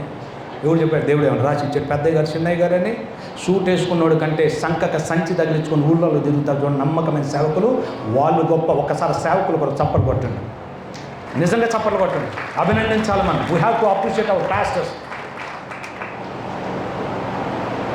దేవుని కొరకు నమ్మదగిన సేవకులు ఉన్నారు. ఇటువంటి సేవకులను చూసినప్పుడు సంతోషం వేసి, వాళ్ళ తండ్రి గారి గురించి విన్నప్పుడు నాకు ఆశ్చర్యం అనిపించింది. అటువంటి సేవకులు, మా తండ్రి గారి గురించి చూస్తే, మా తాతగారి గురించి వింటే, మా తాతగారు కాలినడక నడుచుకుంటూ 30 సంఘాలు స్థాపించాడు. విజయవాడ, ఏలూరు దగ్గర నుంచి మొదలు పెడితే చాలా ప్రాంతాలకు కాలినడకన దీపం పట్టుకొని, ఒకటి లాంతర్ అంటారు కదా, లాంతర్ పట్టుకొని పాడైపోయినటువంటి ఒక మిషనరీ దొరగారు ఇచ్చిన కోట్ వేసుకొని, ఆయన పంచె కట్టుకొని ఆయన బయలుదేరితే సోమవారం నుంచి శనివారం వరకు ఊర్లన్నీ తిరిగి మళ్ళీ ఆదివారం రోజు ఆయన సంఘానికి వచ్చేవాడట. 30 సంఘాలు స్థాపించాడు కాలినడకన. మేము కార్ల మీద తిరిగి చచ్చిపోతున్నాం. మేమేమనుకున్నాం తెలిసి, మేమే పెద్ద గొప్ప సేవకులం అనుకున్నాం.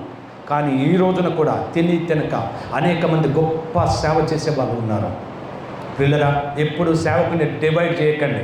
మీ కళ్ళతో మీరు చూసి పెద్ద సేవకుడు షూట్ చేసుకుంటే పెద్ద సేవకుడు టీవీలో కనపడితే పెద్ద సేవకుడు 2009లో నేను కూడా టీవీలో వాక్యం చెప్పాను. నేను బాగానే ఏం చేస్తారో తెలుసా? మేము బాగానే వాళ్ళు చేసే పని ఏంటో తెలుసా? ఒక రూమ్ ఉంటుంది. ఏ రూమో తెలుసా? Makeup room. ఆ మేకప్ రూమ్ తీసుకెళ్తారు. కోట్లు ఉండేవి, టైళ్ళు ఉండేవి అక్కడ. ఆ తర్వాత ఏం చేస్తారో తెలుసా? డబ్బాలు ఉండేవి. ఏ డబ్బాలు? బ్యూటీ పార్లర్లు వారి డబ్బాలు. నేను అసలే నల్లగున్నా, నన్ను ఏం చేసేవాళ్ళు తెలుసా? తెల్లగా చేసేవాళ్ళు. ఆఖరికి నా పెదాలు కూడా లిప్స్టిక్ వేసేవాళ్ళు.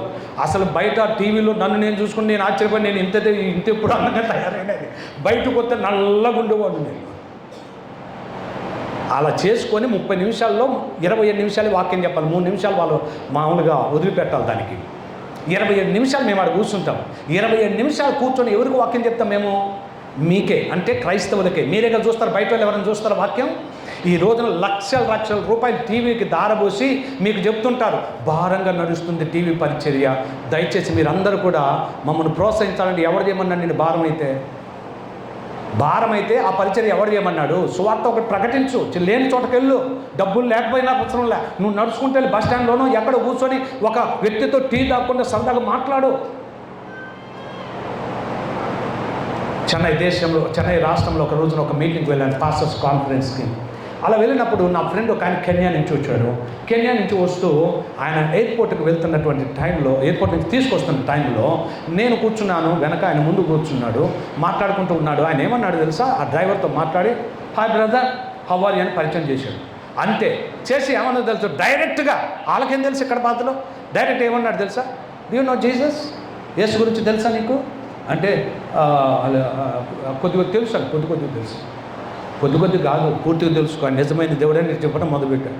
నేను వెనకాల కూర్చొని మొహం సిగ్గుతో తలదించుకొని నేను నా ప్రజలకు చెప్పలేకపోతున్నాను. ఆయన అక్కడి నుంచో వచ్చి ఆయన చెప్తున్నాడు. అంత ధైర్యం మనకుంటుందా? మనకుండదు. సువార్త అందరూ చెప్పాలి, గుర్తుపెట్టుకోండి.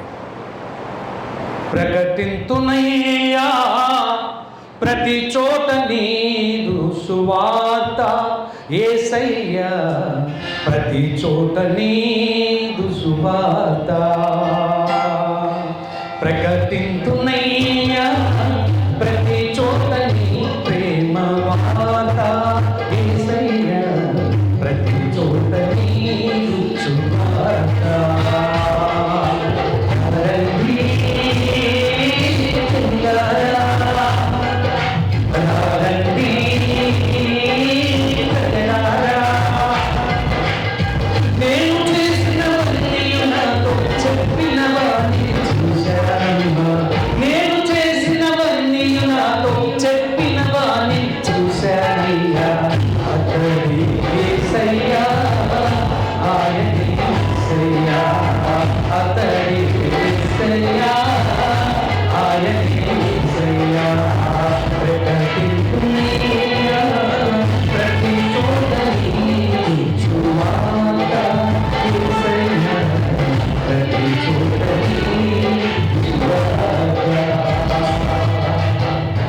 క్రీస్తు శకం 52వ సంవత్సరాన థామస్ గారు వచ్చారు ఇండియాకి. క్రీస్తు శకం 72వ సంవత్సరం వరకు 20 సంవత్సరాలు ప్రకటించాడు. ఆయన తమిళనాడు తర్వాత కేరళ ప్రాంతానికి, మలబార్ ప్రాంతానికి వచ్చి 20 సంవత్సరాలు పరిచయం చేసి 10 బ్రాహ్మణ గోత్రాలు మార్చాడు. 10 బ్రాహ్మణ గోత్రాలు మార్చాడు. అప్పటి నుంచి ఇప్పటి వరకు భారతదేశంలో క్రైస్తవుల సంఖ్య 2.7 అధికారికంగా, ఒకవేళ అనధికారికంగా 10-15 అనుకుందాం. మరి మిగతా 85% ఎందుకు మారలేదంటే మాలాంటి వాళ్ళు సూటు బూటేసుకొని టీవీలో కూర్చొని ఇదే పెద్ద సువార్తని గొప్పలు డాబులు చెప్పుకొని బతికేస్తుంటే ఏమండి, సేవ అక్కడే ఆగిపోయి ఈ చర్చి నుంచి ఆ చర్చికి వెళ్ళి, ఆ చర్చికి నుంచి ఈ చర్చికి, ఈ చర్చి నుంచి ఇక్కడ పాట అయిపోతే అక్కడికి, అక్కడ లేకపోతే బైబిల్ చదవటానికి అయిపోతే ఇంకో దగ్గరకు పోయేటటువంటి వాళ్ళందరూ బ్యాచ్లతో సంఘాలు నిండుతుంటే నిజమైనటువంటి పాపిగానే మిగిలిపోతుంటే క్రైస్తవం ఏడ పెరుగుతుంది? మేము బయటకు పోము. ఒక విషయం చెప్పనా? 2009వ సంవత్సరంలో ఉన్న నేను సువార్త ప్రకటించడం, టీవీలో వాక్యం చెప్పడం మానేసి ఆ దినము నుండి కాలి నడకతో మొదలు పెడితే ఆ తర్వాత ఈరోజు కారు వరకు వచ్చాను. అప్పుడు నేను కేవలం సువార్త టీవీలో చెప్పేవాడిని. ఇప్పుడు 43 మంది సేవకులను నియమించుకొని పల్లెటూళ్ళలో ఈ రోజుకు ఇప్పుడు కూడా ఇప్పుడు కూడా ఈవెన్ రేపు 16వ తారీఖు మరలా నేను కర్నూలు వెళ్ళాలి, అక్కడ డిసైపుల్షిప్ ట్రైనింగ్ ప్రోగ్రామ్ చేస్తున్నాను. నేనేం చెప్పాను తెలుసా మా పాస్టర్స్కి, సాయంకాలం వీధి సువార్తలు ఎక్కడో ఒక చోట పెట్టని నేను వస్తున్నాను. వీధి సువార్తలు చేయాలి మనం, ఏమైనా పర్వాలే. సేవకుడు చస్తూ కూడా సేవ చేస్తే అది వీరమరణం అంటారు. సైనికుడిగా ఉండేవాడు వాడు యుద్ధంలో చేస్తూ చచ్చిపోతే వీరమరణం అంటాడు. సేవకుడు ఇంట్లో కూర్చొని ఏదో సోమరిపోతులుగా గడిపితే వాడు సేవకుడు కాలేడు. పెద్ద సేవకుల గురించి మాట్లాడలే. ఈ రోజుల్లో పెద్ద సేవకులుగా చాలామంది అయిపోయి టీవీలో కనపడుతుంటే సూట్లు బూట్లు వేసుకొని పెద్ద పెద్ద పాటలు పాడి ఏదో పెద్ద గొప్పలు చెప్తున్నా మీరు వింటున్నారు చూడండి. నిజంగా చెప్తున్న సేవ అది కాదు. సేవ ఏందో తెలుసా? రక్షణ సువార్త అందని వారికి వెళ్ళి సువార్త చెప్పడం. I request the pastor and all the elders of the church, missionary వ్యవస్థను స్టార్ట్ చేయండి మీ చర్చ్ ద్వారా. కనీసం కొంతమందికి సువార్త ప్రకటన చేయండి. ఒక టీంని ఏర్పాటు చేయండి. మీరు మీ టీంని సపోర్ట్ చేయండి. ఎవరో ఒకరినో ఇద్దరినో ఎక్కడ సువార్త అందలేదో అక్కడికి వెళ్ళండి, అక్కడ సువార్త ప్రకటించండి. అవసరమైతే దాని మీద డబ్బు ఖర్చు పెట్టండి. ఈ సభల్లో వినేది క్రైస్తవులు మాత్రమే, కానీ అక్కడికి వెళ్తే ఒక్కడైనా క్రీస్తు వాక్యం వింటాడు. ఒక్కడైనా యేసు ప్రభునామములో విశ్వాసం ఉంచితే దానిని బట్టి పరలోకంలో ఆనందం కలుగుతుంది. మనం మీటింగ్లు పెట్టుకుంటే దేవునికి ఆనందం కాదు, రక్షింపబడిన పాపి విషయంలో దేవునికి ఆనందం. దాని మీద మనసు పెట్టమని నేను రిక్వెస్ట్ చేస్తూ ఉన్నాను. Please focus on the mission work. సువార్త పని మీద దృష్టి పెట్టండి. లక్షలు లక్షలు పెట్టేసి దయచేసి ఏమనుకోవద్దండి, నా మనసులో ఉన్న వేదన చెప్తున్నా. లక్షల లక్షల ఖర్చు పెట్టి మనం చేసే పరిచర్య కేవలం మన కొరకే. వీళ్ళే లేస్తున్నారు, వీళ్ళే వింటున్నారు, మళ్ళీ వీళ్ళే తప్పులు చేస్తారు, వీళ్ళే బైబిల్ చదువుతారు, వీళ్ళు బైబిల్ చదవటం మానేస్తారు. ఎంతకాలం ఇటువంటి వాళ్ళకు బోధ చేస్తాం? సువార్త అందని ప్రాంతాలకు వెళ్దాం, అక్కడ సువార్త ప్రకటిస్తాం. ఒక ఆలోచన చేయమని నేను రిక్వెస్ట్ చేస్తున్నాను. దయచేసి ఏమనుకోవద్దు. ఇలా మాట్లాడుతున్నందుకు దయచేసి ఎవరు కూడా ఏమనుకోవద్దు. ఏమన్నా అనుకున్నా పర్వాలేదు. ఏం చేస్తారు? ముందు నన్ను పిలవరు, అంతకు మించి ఏమున్నది, అంతకు మించి నాకు అయ్యేది కూడా లేదు. కానీ ఇది వాస్తవం, గుర్తుపెట్టుకోండి.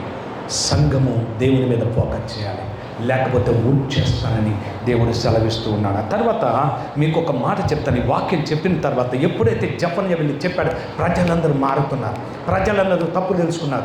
రాజుతో సహా తమ తప్పు తెలుసుకొని ఆపేశారంతే. విగ్రహారాధన ఆపేశారు, దేవుని మందిరానికి వెళ్ళారు, దేవుని యొక్క ఆజ్ఞలు తీసుకున్నారు, ఆ నిబంధన పుస్తకాలు తీసుకొని చదవటం మొదలుపెట్టారు. ప్రజలందరూ వచ్చారు, అయ్యా మేము కూడా తప్పు చేస్తాం, ఈ రోజు నుంచి మేము కూడా దేవుని మీద మన మనసులు అర్థం చేస్తాం, దేవుని వాక్యాన్ని మేము చదువుతాం, ఆజ్ఞలు పాటిస్తాం. అయ్యా ఈ యొక్క దేవతలు వద్దు, తీసేసేయండి, మేము ఆరాధించాం, పగలగొట్టండి, వాటిని పడేయండి, ఆ బలిపీఠాలు, మేము నిజమైన దేవుని మాత్రం ఆరాధిస్తాం, ఇవి వద్దు మాకని చెప్పి తీసుకెళ్ళి ఆ విగ్రహాలన్నింటినీ కిద్రోను వాగులో తోసేశారు. ఈరోజు దేవుని ఇంకొక అవకాశం ఇస్తున్నాడు. నీ మనసులో ఉన్న విగ్రహాలు ఏంటో నాకు తెలియదు. నీ మనసులో దాచిపెట్టుకున్న విగ్రహాలు, ఆ రోజున రాహేలు గృహ దేవతలను దాపెట్టుకుని ఆ రోజున యాకోబుతో ప్రయాణం చేసింది. ఈ రోజున నీవు దేవునితో ఎన్నెన్నో వాటిని హృదయంలో పెట్టుకుని ఒకవేళ ప్రయాణం చేస్తున్నావేమో, ఇదే క్రైస్తవేమని నీకు నువ్వు చెప్పుకున్నావేమో. జాగ్రత్త, నీ గుండెలో చాలా విగ్రహాలు ఉన్నాయి, తీసివే. గర్వం, అహంభావం తొలగించాలి. విగ్రహాలు నువ్వు పైకి అనొచ్చు, ఒకవేళ వాళ్ళకంటే నేను బెటర్ అని నువ్వు అనుకుంటున్నావు. ఒక రోజున యేసు ప్రభు వారి దగ్గరికి కొంతమంది పరుగులు పెట్టుకొని వచ్చారు. వచ్చి ఏం చెప్పారు తెలుసా? బోధకుడా, ఏందా మీ సేవకులు అసలు ఏమైనా ఉందా, వాళ్ళకి బుద్ధి ఉందా? వాళ్ళకి వాళ్ళు ఏం చేస్తున్నారు? చేతులు కడుక్కోవద్దు, కొద్దిగా ఏదైనా తినేటప్పుడు చేతులు కడుక్కోవాలి, వీళ్ళు చేతులు కూడా కడుక్కోవద్దు. ఎంత కక్కుర్తోళ్ళు అంటే మీ శిష్యులు, వాళ్ళు చేతులు కడుక్కోకుండా తింటున్నారే వాళ్ళు అని చెప్పి నేరంలో పనిచేస్తే యేసయ్య ఏమన్నాడు తెలుసా? మీకు ఒక మాట చెప్తూ వినుర్రి. అదేమిటంటే, మనకి బయట నుంచి లోపలికి వెళ్ళే వాటికన్నా మన లోపల కొన్ని ఉన్నాయి, అసలు అవి పోవాలా. బయట నుంచి లోపలికి వెళ్ళి మళ్ళీ బహిర్భూమికి వెళ్తాయి, కానీ మనలో ఉన్నవి అలానే గూడు కట్టుకుని ఉంటాయి. ముందు అవి తొలగించుకోండి అన్నాడు. అవేంటో తెలుసా? విగ్రహాలు. గలతీ పత్రిక 5వ అధ్యాయం 21వ వచనం 22వ మీరు చదివితే ఆత్మఫలము శరీర కార్యాల గురించి రాబడి. మార్కు సువార్త 7వ అధ్యాయంలో చాలా స్పష్టంగా చెప్పబడింది. మనుషుల హృదయంలో నుంచి ఏమొస్తాయి 15 విషయాలు చెప్పాడు అక్కడ. అందులో విగ్రహాలు చాలా ఉన్నాయి. ఈ రోజున దేవుడు నీతో మాట్లాడు. నీకు గర్విష్టివా? గర్వం వదిలిపెట్టు. అహంభావం ఉందా నీలో? వదిలిపెట్టు. నీ భర్తను ఇష్టం వచ్చినట్టు మాట్లాడుతున్నావా? జాగ్రత్త సుమ. నీ భార్యను ఇష్టం వచ్చినట్టు తీసేస్తున్నావా? జాగ్రత్త సుమ. మీ పిల్లల్ని ఇష్టం వచ్చినట్టుగా మీరు ఒకవేళ తిరుతున్నారా, లేకపోతే తీసేస్తున్నారా? వాళ్ళు దేవుడు ఇచ్చిన బహుమానాలు ఎలా పడితే అలా మాట్లాడకండి. మీ తల్లిదండ్రులు నిర్లక్ష్యం చేస్తున్నారా? జాగ్రత్త. కారు చీకట్లో మీ దీపాలు ఆరిపోతాయి. తల్లిదండ్రులు ప్రేమించడం నేర్చుకోండి. మీ పొరుగు వాడిని తిరస్కరిస్తున్నావా? జాగ్రత్త, వాడు కూడా దేవుని స్వరూపంలో చేయబడ్డాడు. బాగా గుర్తుపెట్టుకో. ఈ విషయాలన్నీ ఎలా పడితే అలా ఉండి నేనేదో పెద్ద భక్తి పని అనుకుంటే తప్పు. నీ తప్పేందో నీకు తెలుసు. మనల్ని మనం పరిశీలించుకున్నాం. మన విగ్రహాలని కిద్రోను లోయలో పడేయాల్సిన అవసరం లేదు, మన పక్కన ఆ కాలువలో కూడా పడేయాల్సిన అవసరం లేదు. వెంటనే దేవుని మందిరంలో ఒప్పుకో, దేవా నేను పాపిని, నాలో ఎటువంటి పొరపాట్లు ఉన్నాయి, నేను తీసివేసుకుంటాను. మీకు ఒక ఆశ్చర్యకరమైన విషయం చెప్తాను చూడండి. ఒకసారి రాజుల గ్రంథము, రాజుల గ్రంథంలో ఒకసారి 2వ రాజులు 23:3 చదివాం కదా ఇంతకుముందు, రైట్, మంచిది. దానికి ముందు ఒక మాట ఉంది చూడండి. 2వ రాజుల గ్రంథం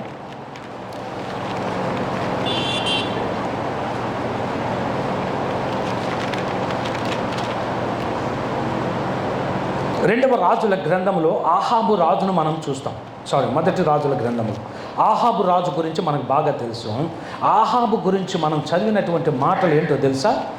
ఆయన పెద్ద భయంకరమైనటువంటి ఘోరమైన రాజు. ఇశ్రాయేలును 19 మంది రాజులు ఏలారు. అందులో 7వ రాజు ఆహాబు. ఇప్పుడు నేను ఆహాబు గురించే చెప్తూ ఉన్నాను. 4-5 వారాల నుంచి మా సంఘంలో మేము బోధిస్తున్నాం రాజుల మొదటి గ్రంథం 17వ అధ్యాయం మీద. ఇక్కడ రాయబడినటువంటి మాట ఏమిటంటే, ఆహాబు గురించి రాయబడిన మాట చూడండి, 34వ వచనం. అతని దినములలో బెతేలీయుడైన హియేలు యెరికో పట్టణము కట్టించిన అతడు దాని పునాది వేయగా అబీరాము ఒక్క నిమిషం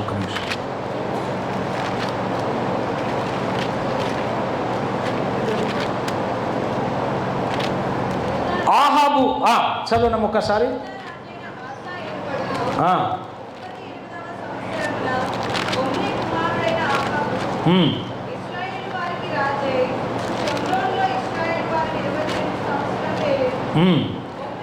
సరే, ఇక్కడ రాయబడిన మాట ఏంటో తెలుసా? ఆహాబు దగ్గరకు వెళ్ళి ఏలియా ప్రకటన చేసిన తర్వాత అక్కడ రాయబడిన మాట ఏంటో తెలుసా? ఆహాబు దేవుని దగ్గర ఎప్పుడైతే పశ్చాత్తాపం పొందాడో, ఆహాబు పశ్చాత్తాపాన్ని చూసినటువంటి దేవుడు అన్నాడు, నేను ఇస్తానన్న కీడు నేను చేస్తానన్నటువంటి ఆ యొక్క భయంకరమైనటువంటి పని ఆహాబు కాలంలో చెయ్యను అన్నాడు. అంటే దేవుడు ఎంత ప్రేమమేడో తెలుసా? ఆఖరికి ఒక మాట చెప్పి ముగిస్తాను. జెఫన్యా ద్వారా దేవుడు ప్రవచనాలు మొదలుపెట్టిన తర్వాత ప్రారంభపు అధ్యాయంలో, జెఫన్యా గ్రంథం ప్రారంభ అధ్యాయంలో ఇట్ విల్ స్టార్టెడ్. అది ఎలా ప్రారంభించబడుతుందో తెలుసా? విత్ సారో, దుఃఖముతో ప్రారంభించబడింది జెఫన్యా గ్రంథం. కానీ ముగింపు ఏంటో తెలుసా? సాంగ్, అనగా పాటలతో ముగించబడింది. అంటే దాని అర్థమైందో తెలుసా? మధ్యలో ఒక సంఘటన జరిగింది. అది జరిగిన తర్వాత ఎప్పుడైతే వాళ్ళు మారారో, ఎప్పుడైతే మార్పు చెందారో, వారు దేవుని వైపు తిరిగిన తర్వాత, దేవుని మీద దృష్టిని కేంద్రీకరించిన తర్వాత, దేవుడు వారి విషయంలో ఒక వాగ్దానం చేస్తున్నాడు. చూడండి ఏమిటో ఆ వాగ్దానం చూడండి. ఏమన్నాడు తెలుసా? 14వ వచనంలో, ఆఖరి అధ్యాయం 3వ అధ్యాయం. సియోను నివాసులారా ఉత్సాహధ్వని చేయుడి, ఇశ్రాయేలులారా జయధ్వని చేయుడి, యెరూషలేము నివాసులారా పూర్ణహృదయముతో సంతోషించి గంతులు వేయుడి. తాను మీకు విధించిన శిక్షను యెహోవా ఏం చేశాడని కొట్టివేశాడు. అదేంటి? అంతకు ముందేగా నేను ఊట్ చేస్తానన్నాడు, అంతకు ముందేగా నేను మిమ్మల్ని తీసేస్తానన్నాడు, అంతకు ముందేగా నేను మిమ్మల్ని శిక్షిస్తానన్నాడు. కానీ ఇప్పుడేమంటున్నాడు? ఆ శిక్షను నేను కొట్టివేశాను. ఎందుకో తెలుసా? వాళ్ళ మార్పు, పశ్చాత్తాపం, వాళ్ళ బతుకులలో వాళ్ళు తెచ్చుకున్నటువంటి మార్పు. వాళ్ళు ఎప్పుడైతే విగ్రహారాధన మానేశారో, ఎప్పుడైతే వారు దేవుని వైపు తిరిగారో, ఎప్పుడైతే ఆ విగ్రహాలను తీసుకెళ్ళి కిద్రోనులో మానేశారో, దేవుడు వెంటనే ఆయన ఆ ప్రజల మీద దయ చూపిస్తున్నాడు. మీకు ఒక విషయం చెప్పిన, ఈ గ్రంథంలో మొట్టమొదటి దేవుని కోపంతో ప్రారంభించబడుతుంది, ముగింపు దేవుని ప్రేమతో ముగించు. ప్రారంభము బాధతో, చాలా సూట్ అయినటువంటి సమాచారంతో, సందేశంతో ప్రారంభమై ముగింపు ఎంత గొప్పగా ఉందంటే దేవుని ఆశీర్వాదంతో ముగించబడుతుంది. ఆ తర్వాత చూడండి 16వ వచనంలో, యెరూషలేమా భయపడకు, సియోను ధైర్యము తెచ్చుకును, నీ దేవుడైన యెహోవా నీ మధ్య ఉన్నాడు, ఆయన శక్తిమంతుడు, ఆయన మిమ్మల్ని రక్షించును, ఆయన బహు ఆనందముతో నీ యందు సంతోషించును, నీ యందు తనకున్న ప్రేమను బట్టి శాంతము వహించి నీ యందలి సంతోషము చేత ఆయన హర్షించును. నీ నియామక కాలములు పండుగలకు రాలేక చింతపడు, నీ సంబంధులు నేను సమకూర్చదును. ఆ కాలమున నిన్ను హింస పెట్టిన వారందరినీ నేను శిక్షించును, కుంటుచూ నడుచు వారిని నేను రక్షించును, చెదరగొట్టబడిన వారు సమకూర్చుదును, ఏ ఏ దేశములలో వారు అవమానములు పొందారో అక్కడనెల్లా నేను వారికి ఖ్యాతిని మంచి పేరుని తీసుకొస్తాను. ఆ కాలమున మీరు చూచుచుండగా నేను మిమ్మును చెరలో నుండి రప్పించి మిమ్మల్ని సమకూర్చిన తర్వాత మిమ్మల్ని నడిపించింది. నిజముగా భూమి మీదనున్న జనులందరి దృష్టికి నేను మీకు ఖ్యాతిని మంచి పేరు. చూసారా ముగింపు ఎట్లుందో, ప్రారంభం ఎట్లుంది? ఊడ్చేస్తాను, లేపేస్తా మీ అందరినీ అని చెప్పిన దేవుడు ఆఖరికి వచ్చేసరికి నేను మిమ్మల్ని కరుణిస్తా, కటాక్షిస్తా, నేను మిమ్మల్ని ప్రేమిస్తున్నా, మీకు మంచి పేరు తీసుకొస్తా, మీ అవమానం కొట్టేస్తా, మిమ్మల్ని లేవనెత్తుతా. ఏమండి ఈ మాటలు చూస్తుంది ఎంత ఇదిగా అనిపిస్తుందో తెలుసా? మీరు ఒక్కోసారి పిల్లలు చేసిన తప్పుని బట్టి మీరు బాగా గద్దించి తర్వాత ఏమంటారు, దగ్గరికి తీసుకొని అది కాదు నాన్న, అట్లా చేయకూడదురా, అట్లా ఉండకూడదు నాన్న, నువ్వు పిల్లోడు కదా, చెప్పినట్టు వినాలి అని చెప్పి ముద్దుగా చేరదీసి అది ఇది తీసి నోట్లో పెట్టి మనము వాళ్ళ ప్రేమను చూపిస్తాం. చూసారా, దేవుడు అదే చేస్తున్నాడు. కాదు నాన్న, పాపం చేయకండిరా, విగ్రహారాధన చేయొద్దు నాన్న, నన్ను కాకుండా వేరే వైపు వెళ్ళకూడదు నాన్న, నా ఆజ్ఞలు మీరేమి చేయకూడదయ్యా, అయ్యా మీరు ఆ దేవుళ్ళను ఈ దేవతలు మీరు ఆరాధించకూడదు నాన్న, అలా ఆరాధిస్తే లేపేస్తాను, ఊడ్చేస్తాను, జాగ్రత్త అని చెప్పిన ఆయన అన్నాడు. అలా ఎప్పటికీ చేయబాకే, ఇక్కడ నుంచి నేనేం చేస్తాను తెలుసా? మీరు మారారు కనుక, మార్పు చెందారు కనుక మీకు మంచి పేరును మంచి ఖ్యాతిని మీకు ఇస్తాను, మీరు ఎప్పుడు బాగుంటారని చెప్పాడు. ఇదే మాట మీతో చెప్తున్నాడు. మార్పు నుండి దేవుని దృష్టిలో మంచి పేరు తెచ్చుకొని దేవుని ద్వారా దీవించబడతారా? మార్పు లేని వారిగా పశ్చాత్తాపం లేకుండా పాపంలోనే బతుకుతూ దేవునికి వ్యతిరేకంగా ఎలా పడితే అలా జీవిస్తూ లెక్కలేని రీతిగా ప్రవర్తిస్తే జాగ్రత్త సుమ, ఉగ్రత దినము రాబోతుంది. మీకు ఒక మాట చెప్తాను వినండి. బైబిల్ అంతటిలో 7 పిలుపులు ఉన్నాయి, దేవుడిచ్చిన పిలుపులు. మీరు బాగా గుర్తుపెట్టుకోండి. 1వ పిలుపు ఏంటో తెలుసా? బైబిల్ అంతట్లో ప్రవక్తల గ్రంథాలు ప్రధానంగా. ప్రవక్తలు 16 మంది ప్రవక్తలు ఎవరైతే ప్రవచించారో ఆ ప్రవచించిన ప్రవచనాలలో దేవుడిచ్చిన సందేశాలు ప్రధానంగా 7 ఉన్నాయి. 1, యెహోవా ఎదుట మీ పాపం ఒప్పుకోండి. 2, యెహోవా ఎద్దకు తిరిగి రండి. 3, యెహోవాను వెదకండి. 4, యెహోవాను నమ్ముకోండి. 5, యెహోవాను వేడుకోండి. 6, యెహోవాకు మొరపెట్టండి. 7, యెహోవా కొరకు కనిపెట్టుకొనండి. ఈ 7 పిలుపులు దేవుడిచ్చారు. ప్రవక్తల గ్రంథాల యొక్క సారమంతా ఇదే. ఒకవేళ లేదనుకో 8 విషయాలు ఒక్కటి చెప్పాడు. అందులో 1 ఏంటో తెలుసా? ఉగ్రత దినం. తర్వాత దేవుడు మిమ్మల్ని శిక్షించే దినం, ప్రభువు దినం. ఆ తర్వాత అంత్య దినం, శ్రమ దినం, తీర్పు దినం, ప్రత్యక్ష దినం, ఆ తర్వాత వ్రత దినం, మహాదినం, ఉపవాస దినం. ఈ రీతిగా దినాల గురించి రాబడి అందులో ఎంతో భయంకరమైంది తెలుసా? దేవుని ఉగ్రత. దేవుని ఉగ్రత ఎట్లా ఉంటుందో తెలుసా? మీరు వెళ్ళి నోహని అడిగితే చెప్తారు. నోహ గారు, దేవుని ఉగ్రత ఎలా ఉంటుందంటే, బాబు మేము కళ్ళతో చూడలేకపోయినా మా చుట్టాలు కొట్టుకుపోయారు, అందులో అనేక మంది లక్షల మంది కొట్టుకొని వెళ్ళిపోయారు, దేవుని యొక్క ఉగ్రతకు బలైపోయారు. యేసు ప్రభువారు మత్తయి 24వ అధ్యాయంలో మనుష్య కుమారుడు రాబోయే తరుణం ఎలా ఉంటుందని చెప్పారు తెలుసా? నోవాహు దినములలో ఏ రీతిగానైతే ప్రజలు ఉంటారో ఆ రీతిగా ఉంటారంట అంత్య దినాల్లో. ఇప్పుడు మనం ఎలా ఉన్నామో తెలుసా? అలాగే ఉన్నాం. ఎలా ఉన్నాం? దేవుని వాక్యం చెప్పబడుతుంది కానీ మార్పు లేదు. దేవుని వాక్యం వినిపించబడుతుంది కానీ మనలో పశ్చాత్తాపం లేదు. దేవుని యొక్క వాక్యం మన చెవులకు జొచ్చుతుంది, కనులో మార్పులు నొందలేకపోతున్నాం. ఇంకా దేవునికి వ్యతిరేకంగా ఇంకా మన మీద ఫోకస్ చేసుకొని మన జీవితాలు మేము బాగుపడాలి, మా కుటుంబాలు బాగుపడాలి, మేము బాగా సంపాదించాలి, మేము బాగుండాలి. ఒక మాట చెప్తే ఎన్నుకోరి. అదేందో తెలుసా? మీరు ఎంత సంపాదించినా ఈ లోకంలో వదిలిపెట్టాల్సిందే. ఎవరిని తీసుకెళ్ళేవాడు ఉన్నాడా? ముఖేష్ అంబానీ ప్రపంచంలో 8వ వాడిగా పేరు తెచ్చుకున్నాడు. ఆ తర్వాత బిల్ గేట్స్, బట్లర్, ఇటువంటి వాళ్ళందరూ ప్రపంచంలో నెంబర్ 1, నెంబర్ 2 ప్లేస్లో. జకర్బర్గ్, ఆ తర్వాత ఈ రోజున ఎలాన్ మస్క్. డబ్బులు కొన్ని మిలియన్ బిలియన్స్ కోట్ల రూపాయలు కలిగిన వాళ్ళు ఉన్నారు. చావకుండా ఉంటారు అనుకున్నారా? వాళ్ళు కూడా వస్తారు. ఏది నీతో రాదు, నీతో వచ్చేది ఏంటో తెలుసా? నీ ఆత్మ, నీ క్రియలు. పౌలు ఏమన్నాడు తెలుసా? కొరింథీయులకు రాసిన 2వ పత్రిక 5వ అధ్యాయంలో, గుర్తుపెట్టుకోండి, ఒకరోజు వస్తుంది ఆయన న్యాయపీఠం మీద కూర్చుంటాడు. మనము చేయి క్రియలు మంచివైనను సరే చెడ్డవైనను సరే ఆయన న్యాయపీఠం ఎదుట మనం నిలబెడతాం. అప్పుడు దేవుడు మనల్ని న్యాయం తీరుస్తాడు. తీర్చి మనం నరకములు వేయకముందే మార్పు చెందుదాం. ఈ మీటింగ్ యొక్క ఉద్దేశం ఏంటో తెలుసా?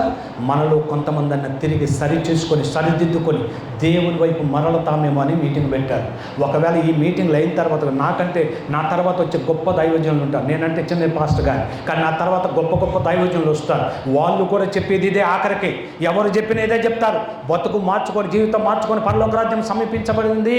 ఇదిగో మీ యొక్క మారు మనసు పొందాలి, మారు మనసుకు తగిన ఫలములు ఫలించాలా, లేకపోతే చెట్టు వేరిన గొడ్డలి పెట్టబడింది, ఫలింపని ప్రతి చెట్టు నరికివేయబడుతుంది. ఈ రోజు నువ్వు నేను బతుకున్నామంటే ఆ గొప్ప దేవాది దేవుడైనటువంటి ఆ రాజాదిరాజు ప్రభు యేసు ప్రభు వారు తండ్రి కుడిపార్శ్వమున కూర్చొని నీ కొరకు నా కొరకు విజ్ఞాపన చేయబట్టి మనం బతికి బతకడుతున్నాం. లేకపోతే మన బతుకులు ఎప్పుడో రాలిపోయాయి. ఆలోచన చేయండి. ఇదే మిక్కిలి అనుకూలమైన సమయం, ఇదే రక్షణ. మారదాం, మార్పు చెందుదాం. నేను పెద్ద మోనార్కుని అనుకోబాక, చాలు. మస్తు మంది మోనార్కులు పోయారు. దేవుడు ఏం చేశాడు తెలుసా? నెబుకద్నెజరు అనే మోనార్కుని గడ్డి తినిపించాడు. జాగ్రత్త. మనలాంటి వాళ్ళు మస్తు మందిని చూశాడు దేవుడు. జాగ్రత్తగా ఉండాలి, మార్పు చెందాలి. ఈరోజున దేవుడు నీకు ఇచ్చే పిలిపేంటో తెలుసా? నీ జీవితంలో నువ్వు మార్పు నందు, లేకపోతే ఆయన ఉగ్రత దేని అవసరంగా ఊడ్చేస్తానంటున్నాడు. వాళ్ళు మారారు, మార్పు చెందారు. దేవుడు వాళ్ళని కరుణించి మంచి పేరు ఇస్తానన్నాడు, దీవిస్తానన్నాడు. ఈరోజు నువ్వు మారితే దేవుడు నిన్ను కూడా దీవిస్తాను, నీకు మంచి పేరు ఇస్తాను. ఈ ఊరిలో నువ్వు చెడిపోయావని ముద్ర వేశారు కదా, నీ వల్లే నిన్ను తప్పదశగా మాట్లాడుతున్నారు కదా, నిన్ను అనేక రకాలుగా దిగజార్చి అవమానకరంగా మాట్లాడుతున్నారు కదా, దేవుడు నీకు మంచి ఖ్యాతిని తీసుకొస్తాడు. నిన్ను అందరూ అనగదొక్కేశారు కదా, దేవుడు నిన్ను తలగా నియమిస్తాడు. అందరూ నిన్ను తీసివేశారు కదా, ఆయన నిన్ను మూలరాయిగా చేస్తాడు. ఎప్పుడు తెలుసా? నీవు నీ జీవితాన్ని ఆయనకు సమర్పించి, నీ జీవితం అనేటటువంటి దేవాలయాలు కట్టుకొని ఆయన వైపు నువ్వు ఫోకస్ చేసి ఆయనతో నీ జీవితాన్ని గడిపితే ఈ రోజున ఇప్పుడే ఆయన నీతో ఇదే వాగ్దానం చేయబోతున్నాడు. సంతోషించు, ఉల్లసించు. ఇదిగో నేను నీతో చెప్తూ ఉన్నాను, నేను మళ్ళీ తిరిగి కడతాను. ఆ తర్వాత హగ్గై ద్వారా దేవుడు చెప్పిన మాట మీరు జ్ఞాపకం చేసుకుంటే 2వ అధ్యాయం 19వ వచనం ఏమన్నాడు తెలుసా?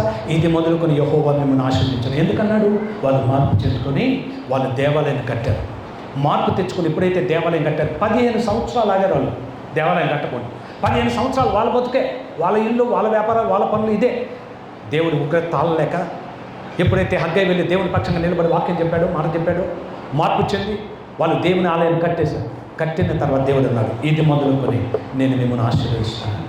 ఒకవేళ ఈ రోజు నీ జీవితాన్ని కట్టుకోవడానికి సిద్ధపడితే, నీ దేహం అనే ఆలయాన్ని శుద్ధి చేసుకుంటానికి, నీ దేహం అనే ఆలయంలో దేవుని ప్రతిష్ఠించుకోవడానికి సిద్ధపడితే, ఈ రోజున దేవుడు నీతో చెప్తున్నటువంటి ఒక మంచి మాట ఏమిటో తెలుసా? ఈ రోజు నుంచి నేను నిన్ను దీవిస్తాను. తలలో ఉంచుదాం, ప్రార్థన చేసుకోబోతున్నాను. ఆ ఉగ్రత దినం రాబోతుంది. అంత్య దినాల్లో ఉన్నాం. దేవుని కోపం రగలకముందే, దేవుడు మన మీద కోపగించకముందే, దేవుడు మనకి ఇవ్వాల్సిన శిక్ష మనకి ఇవ్వకముందే, మనల్ని ఉతికి ఆరేయకముందే ఒక్కసారి ఆలోచించండి. ఆ రోజు చాలా భయంకరంగా, నువ్వు అనుకున్నట్టుండదు, చాలా ఘోరంగా ఉంటుంది. నువ్వు అనుకుంటున్నావేమో మనుషుల్ని మభ్యపెట్టినట్టు దేవుని మభ్యపెడతాననుకుంటున్నావేమో, నీ భర్తను మభ్యపెట్టినట్టు, నీ భార్యను మభ్యపెట్టినట్టు ఒకవేళ దేవుని కూడా మభ్యపెడతానని అనుకుంటున్నావేమో, నీ తల్లిదండ్రులను మభ్యపెట్టినట్టుగా ఒకవేళ నీవు దేవుని కూడా మభ్యపెడతానని అనుకున్నావా? నీ పిల్లలను మభ్యపెట్టినట్టుగా ఒకవేళ దేవుని కూడా మభ్యపెడతాను, ఏం పనులు మేనేజ్ చేస్తా అనుకున్నావా? జాగ్రత్త సుమా, దేవుడు ఉగ్రుడే ఈ లోకానికి రాబోతున్నాడు. ఎవరి క్రియలు చొప్పున వాళ్ళకి ప్రతిఫలం ఇవ్వడానికి ఆయన రాబోతూ ఉన్నాడు. ఆ రోజు నువ్వు తట్టుకోలేవు, ఆ రోజు నువ్వు తాళలేవు. అదే ఆ రోజు యేసయ్య ఉగ్రత రోజు. జాగ్రత్త సుమా. అదే ఆ రోజు యేసయ్య ఉగ్రత రోజు. ఏడేళ్ళ శ్రమల రోజు, పాపులంటూ ఏడ్చే రోజు. అదే ఆ రోజు యేసయ్య ఉగ్రత రోజు. ఏడేళ్ళ పాపులంటూ ఏడ్చే రోజు. అదే ఆ రోజు సూర్యుడు కలిపోయే రోజు.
నీ పాపం వదిలిపెట్టు, పశ్చాత్తాపపడు. ఆయన చేతులు కాచి నీ వైపు ఎదురు చూస్తూ ఉన్నారు. ఈరోజు నీవు నేను మన అపరాధముల చేత, మన పాపముల చేత మనం చచ్చి ఉండగా యేసయ్య లోకానికి వచ్చి నీవులను నిత్య జీవ వారసత్వానికి అర్హులుగా ఓ నరకానికి వెళ్ళకుండా మనందరినీ తన రాజ్యంలో వారసులుగా చేయడానికి ఆయన ఎదురు చూస్తున్నారు. ఇవాళ మళ్ళా రాబోతున్నాడు. జాగ్రత్త సుమా, నీలో మారు మనసు లేకపోతే పశ్చాత్తాపం లేకపోతే చేస్తావు, నరకంలో పడి చచ్చిపోతావు. వ్యభిచారులు ఏడ్చి రోజు సకాలు మసలే రోజు, వ్యభిచారులు ఏడ్చి రోజు సకాలు మసలే రోజు, అపర్తికులు అరచే రోజు, కొండలంత కొండే రోజు, అపర్తికులు అరచే రోజు, కొండలంత కొండే రోజు,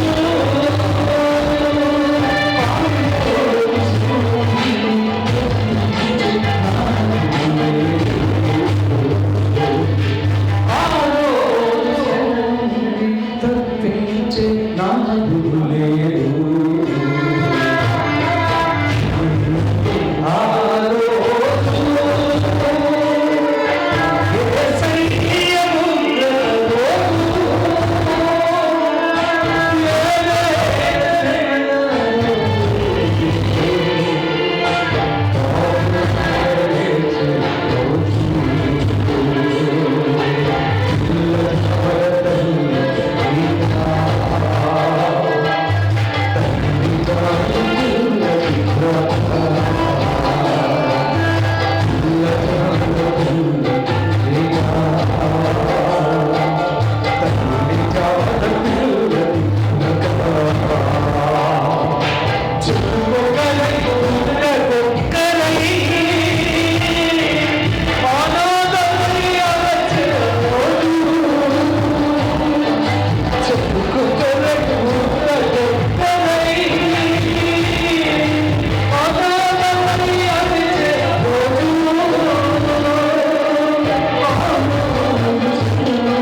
తప్పించే నాదు లేదు.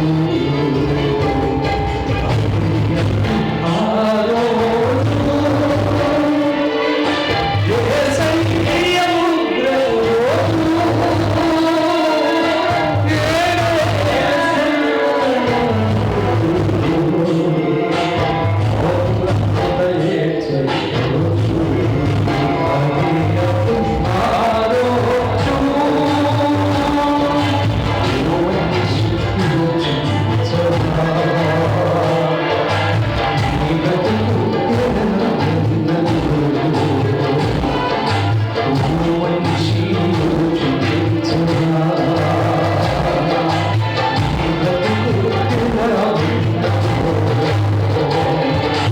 బలము చూచి బండ పట్టుమా, ధనము చూచి కల పలుకుమా, బలము చూచి బండ పలుకుమా, ధనము చూచి దండ పలుకుమా.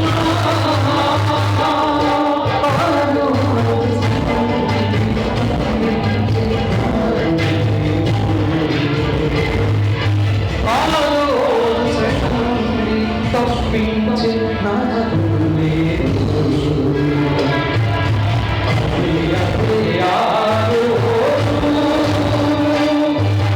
యేసయ్య ఉగ్రత రోజు,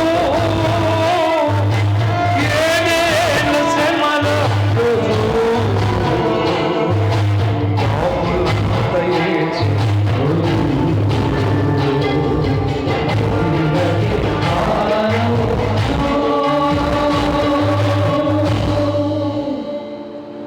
మనిషి యోచించరా మీ బ్రతుకు ఎలా ఉన్నదో.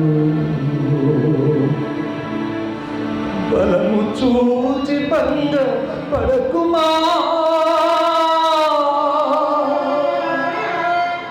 ధనము చూచి దగా పడకుమా, రోజు శ్రమ తప్పించినాడు లేడు.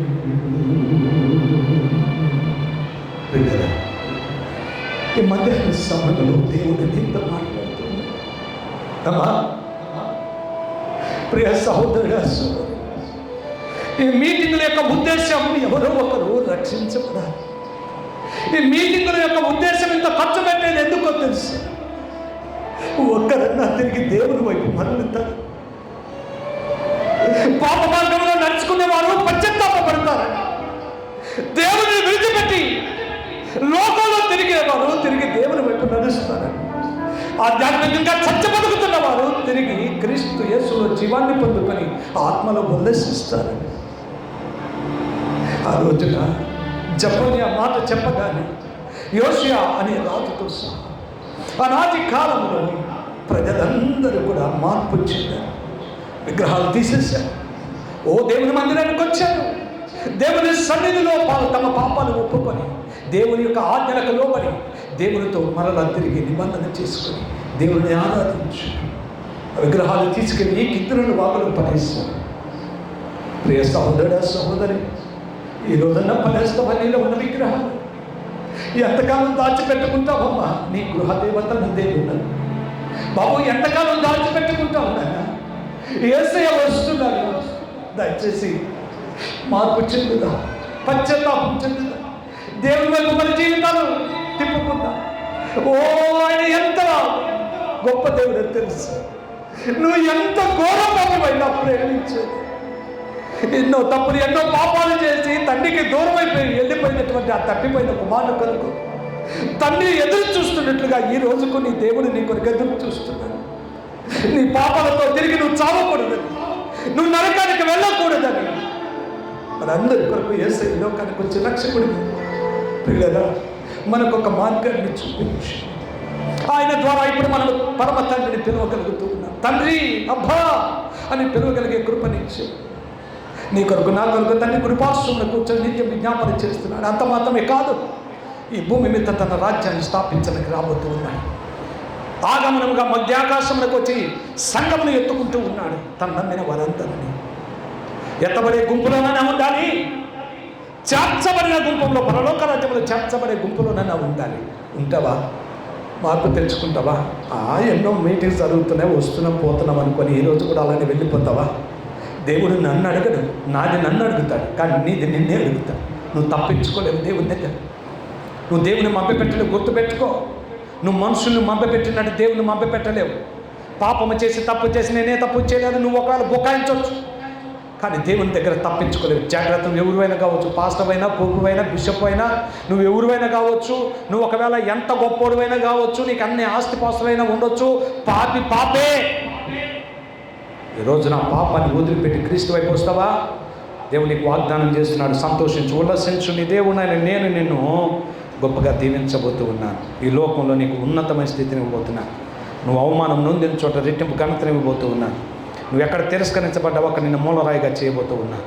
ఈరోజు నీకు ఖ్యాతిని, మంచి పేరు నీకు ఇవ్వడానికి నేను ఇష్టపడుతున్నాను ఆయన అంటూ ఉన్నాడు.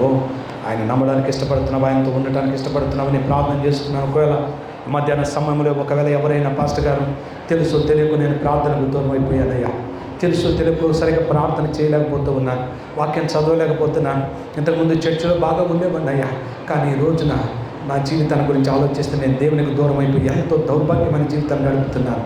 నాకు అర్థమైంది అయ్యా, నేను ఈ రోజు నుంచి నా తప్పు తెలుసుకుంటాను. నేను దేవుని చేత ఓడిపడి నేను నరకంలో వేయబట్టు నాకు ఇష్టం లేదయ్యా. నా పాపాలు ఒప్పుకొని ఆయన చెంత క్షమాపణ పొందుకొని యేసుక్రీస్తు రక్తము చేత కడగబడిన అనుభవం ద్వారా శిలువ మూర్తి అయిన యేసు ద్వారా నేను పరలోక రాజ్యానికి వెళ్ళాలని ఆశపడుతున్నాను. నేను దేవుని వైపు తిరగటానికి ఇష్టపడుతున్నాను. నా హృదయంలో ఉన్నవన్నీ కిద్రోను అనేటటువంటి ఆ యొక్క ప్రాంతంలో తుడిసివేసి నా హృదయంలో క్రీస్తును ప్రతిష్ఠించుకోవాలని, చచ్చేంత వరకు ఇక మీదట నమ్మకంగా క్రీస్తుతో దేవుని మందిరంలో దేవుని యొక్క ఆజ్ఞలు పాటిస్తూ జీవించాలని ఇష్టపడుతున్నానంటే ఒకవేళ నిజంగా ఈ వాక్యం నీ కొరకే లేచి నిలబడి కొరకు నేను ప్రార్థన చేస్తాను. ఒకవేళ వాక్యం వినొద్దు, సిగ్గుపడద్దు, ఎవరు అటు ఇటు చూడొద్దు, కళ్ళు తెరవద్దు. ఎవరైతే నిజంగా ఈ వాక్యం వినొద్దు, దేవుడు నాతో మాట్లాడాడు, నేను తెలుసు తెలియక దేవునికి దూరం అయిపోయాను, నేను సరి చేసుకుని ఈ రోజు నుంచి నేను దేవునికి ఉంటాను, దేవుని సన్నిధిలో ఉంటాను అని ఒకవేళ ఎవరైనా తీర్మానం చేసుకుంటే లేచి నిలబడి మీ కొరకు నేను ప్రార్థన చేస్తాను. మీరు ఎవరైనా కావచ్చు, ఎంతటి వారైనా కావచ్చు. మనందరం పాపులను, మనందరి మీద ఒక తప్పు చేస్తాం, మనం అందరి మీద ఒక పాపం చేస్తాం, పొరపాటు చేస్తాం. సరి చేసుకునే అవకాశం దేవునికి ఇస్తున్నాను. లేచి నిలబడి కొరకు ప్రార్థన చేస్తాను. నిజంగా ఈ రోజు నుంచి నేను దేవునితో ఉంటాను పాస్టర్ గారు, నా కొరకు ప్రార్థన చేయ, నేను ఆత్మీయంగా బలపడాలి, ఆధ్యాత్మికంగా బలపడాలి, దేవునితో నా జీవితం మరింత బలంగా కట్టుకోవాలని నేను అనుకుంటున్నాను, నా కొరకు ప్రార్థన చేయండి. లేచి నిలబడి మీ కొరకు నేను ప్రార్థన చేస్తాను. ఒక దేవుడు మీతో మాట్లాడితే ఈ వాక్యం నా కొరకు అనుకుంటే, నేను దేవుని దగ్గర బలంగా జీవించాలని ఆశ నేను కలిగి ఉంటే, నేనేం తప్పుగా మాట్లాడటం లేదు. నిజంగా దేవుని వాక్యం అయిన తర్వాత ఈ రోజు నుంచి ఒక తీర్మానం దేవునితో చేసుకుని నేను నా దేవునితో నా జీవితాన్ని కట్టుకుంటాను అనుకుంటే లేచి నిలబడి కొరకు ప్రార్థన చేస్తాను. నువ్వు ఎవరైనా కావచ్చు, చిన్నవాళ్ళు కావచ్చు, ఎవరు కావచ్చు, పెద్దవాళ్ళు కావచ్చు, ఎవరైనా కావచ్చు. ఏమంటే దావీదు లాంటి పడిపోయాడు, దావీదు లాంటి పడిపోయాడు, పేదలు లాంటి పడిపోయాడు. మనం ఎంత పెద్ద గొప్ప, మనం కూడా మానవులు పడిపోతుంటాం. కానీ దేవుడు ఒక అవకాశం ఇస్తుంది, సరి చేసుకుంటాను. నిలబడతావా? నీ కొరకు నేను ప్రార్థన చేసిన ఒకవేళ నువ్వు సిగ్గుపడుతూ దేవుడి సన్నిధిలో నేను ఎందుకు నిలబడాలి అనుకుంటే, నిలబడటం సిగ్గుగా అనుకుంటే, నువ్వు ఎక్కడున్నావు అక్కడే ఉండి నాతో కలిసి ఏకీభవించి ప్రార్థన చేస్తున్నాను. ఈ వాక్యం నీ కొరకే. మరలా మనం కలుస్తాం లేదు మనకు తెలియదు. దేవుడు ఎదిరించిన గొప్ప ఆధిక్యత, మిక్కిలి అనుకూలమైన సమయం. ఇదే గొప్ప రక్షణ. 47వ వార్షికోత్సవంలో ఉన్న మీలో చాలామంది 48లో ఉంటామో ఉండమో తెలియదు. ఆలోచన చేయండి. దేవునితో మన జీవితాన్ని కట్టుకుందాం, మన ప్రవర్తన మార్చుకుందాం, మన జీవితాలు మార్చుకుందాం, సరిదిద్దుకుందాం, సరి చేసుకుందాం. దేవునితో నూతనంగా ఒక జీవితాన్ని కట్టుకుందాం. దేవా, పాపనైనా నన్ను క్షమించయ్యా, తెలుసు తెలుగు గతంలో కొన్ని తప్పులు పాపాలు చేశాను, ఇదిగో నీ దగ్గర ఉన్న మా పాపాలు అనుకుంటున్నాను అయ్యా, నన్ను ఊడ్చివేయద్దు, నన్ను నరకానికి పంపించద్దు, నన్ను కొట్టివేయద్దయ్యా, నీతో నీ రాజ్యం ఉండేటట్టుగా నీ కృప నాకు దయచేయి అని ప్రార్థించు. నేను ప్రార్థన చేయబోతున్నాను. ఒకవేళ నమ్మి విశ్వసిస్తే మీరు ఎవరైనా నిలబడితే నిలబడి మీ కొరకు నేను ప్రార్థన చేస్తాను. ప్రార్థన చేసుకున్నాను. ప్రభా, నీ కొందనాన్ని వాక్యం ఇచ్చిన కొందనాలు నాతో సహా బోధించి, నేనేం పెద్ద గొప్ప కాదు, బోధించి నేను కావచ్చు, ఇక్కడ ఉన్న వారు ఎవరైనా కావచ్చు, మేము మీతో మా జీవితాలు కట్టుకోకపోతే, మా జీవితాలు మార్పు లేని వారుగా మేము బతికితే, మా జీవితాలు మీకు దూరంగా మేము జీవిస్తే, అయ్యా ఒకవేళ అన్య దేవతలు, అన్య ఆచారాలు, ఈ లోకం అనేటటువంటి పద్ధతుల్లో మేము మునిగిపోతే, ఆయన మార్పు పొందడానికి ఇది ఒక మంచి అవకాశం ఇచ్చాం. మమ్మల్ని మేము సరి చేసుకొని నీతో మా జీవితాలు కట్టుకొని కృప దయచేయండి. మమ్మల్ని మేము సంస్కరించుకొని సరిదిద్దుకొని నీతో మా జీవితాన్ని నడిపించుకొని కృప దయచేయండి. ఆయన సంఘాన్ని దీవించండి. సంఘ కాపరి బాబులవై గారిని, వారి కుటుంబాన్ని దీవించండి. వారికి మంచి ఆరోగ్యంలో ఆశ దయచండి. అమ్మగారిని దర్శించండి. వారి కొన్ని బలం తీసివేయండి. సంపూర్ణమైన ఆరోగ్యం దయచండి. దీర్ఘాయుష్యత్తు నింపండి. అయా సంఘ పెద్దలు మేము జ్ఞాపకం చేసుకున్న వారిని, వారి కుటుంబాన్ని దీవించి ఆశీర్వదించి వారి జీవితాలు ఇంకా గొప్ప గొప్ప కార్యక్రమాలు ఈ సంఘం కొరకు జరిగించి సాయం చేయండి. అయ్యా ఈ సంఘము అంత్యోక్య సంఘములాగా మిషనరీని పంపించే సంఘం కావాలి. సువార్త అందరి ప్రాంతాలు సువార్త పంపించేందుకు అయ్యా కొంతమంది ఒక గుంపును తయారు చేయాలి, సహాయం చేయండి. అటు ఒక గొప్ప తీర్మానం ఈ నూతన సంవత్సరం జరిగించుకుంటూ సాయం చేయండి. అదే రీతిగా నాయన సహకరిస్తున్న బిడ్డలందరూ దీవించండి. నన్ను ఇక్కడికి తీసుకొని రావడానికి మా ప్రభా ఒక వారిదిగా వాడబడిన నా ఆత్మీయ సహోదరి ఆయన మా ప్రభా రాజ్యలక్ష్మి గారిని బట్టి, వెంకటేశ్వర గారిని బట్టి, వారి కుటుంబాన్ని బట్టి నీకు వందనాలు. వారి కుటుంబాన్ని దీవించండి. మమ్మల్ని చేర్చుకొని ఆతిథ్యం ఇచ్చిన చంద్రమోహన్ గారిని, సహోదరిని బిడ్డ, వారి కుటుంబాన్ని, సంఘ పెద్దలందరినీ కూడి వచ్చిన ప్రతి బిడ్డని దీవించి ఆశీర్వదించమని యేసు నామములో ప్రార్థిస్తున్నాము తండ్రి. Amen. Thank you so much. మమ్మల్ని ఆహ్వానించినందుకు వందనాలు. మీ మధ్యకు రావడానికి మీ ఇచ్చిన అవకాశాన్ని బట్టి నీకు వందనాలు తెలియజేస్తున్నాము. మా కొరకు మా పరిచయం కొరకు ప్రార్థన చేయండి. మరి అదే రీతిగా ఒకవేళ ఈ వాక్యం మేము చెప్పే వాక్యాలు మీకు నచ్చితే మా యూట్యూబ్ ఛానల్ ఉంది, Jesus servants ministries. Jesus servants ministries అని యూట్యూబ్ ఛానల్ సబ్స్క్రైబ్ చేసుకోండి. మా గురించి కూడా ప్రార్థన చేయండి. Thank you so much. క్షమించలేదు.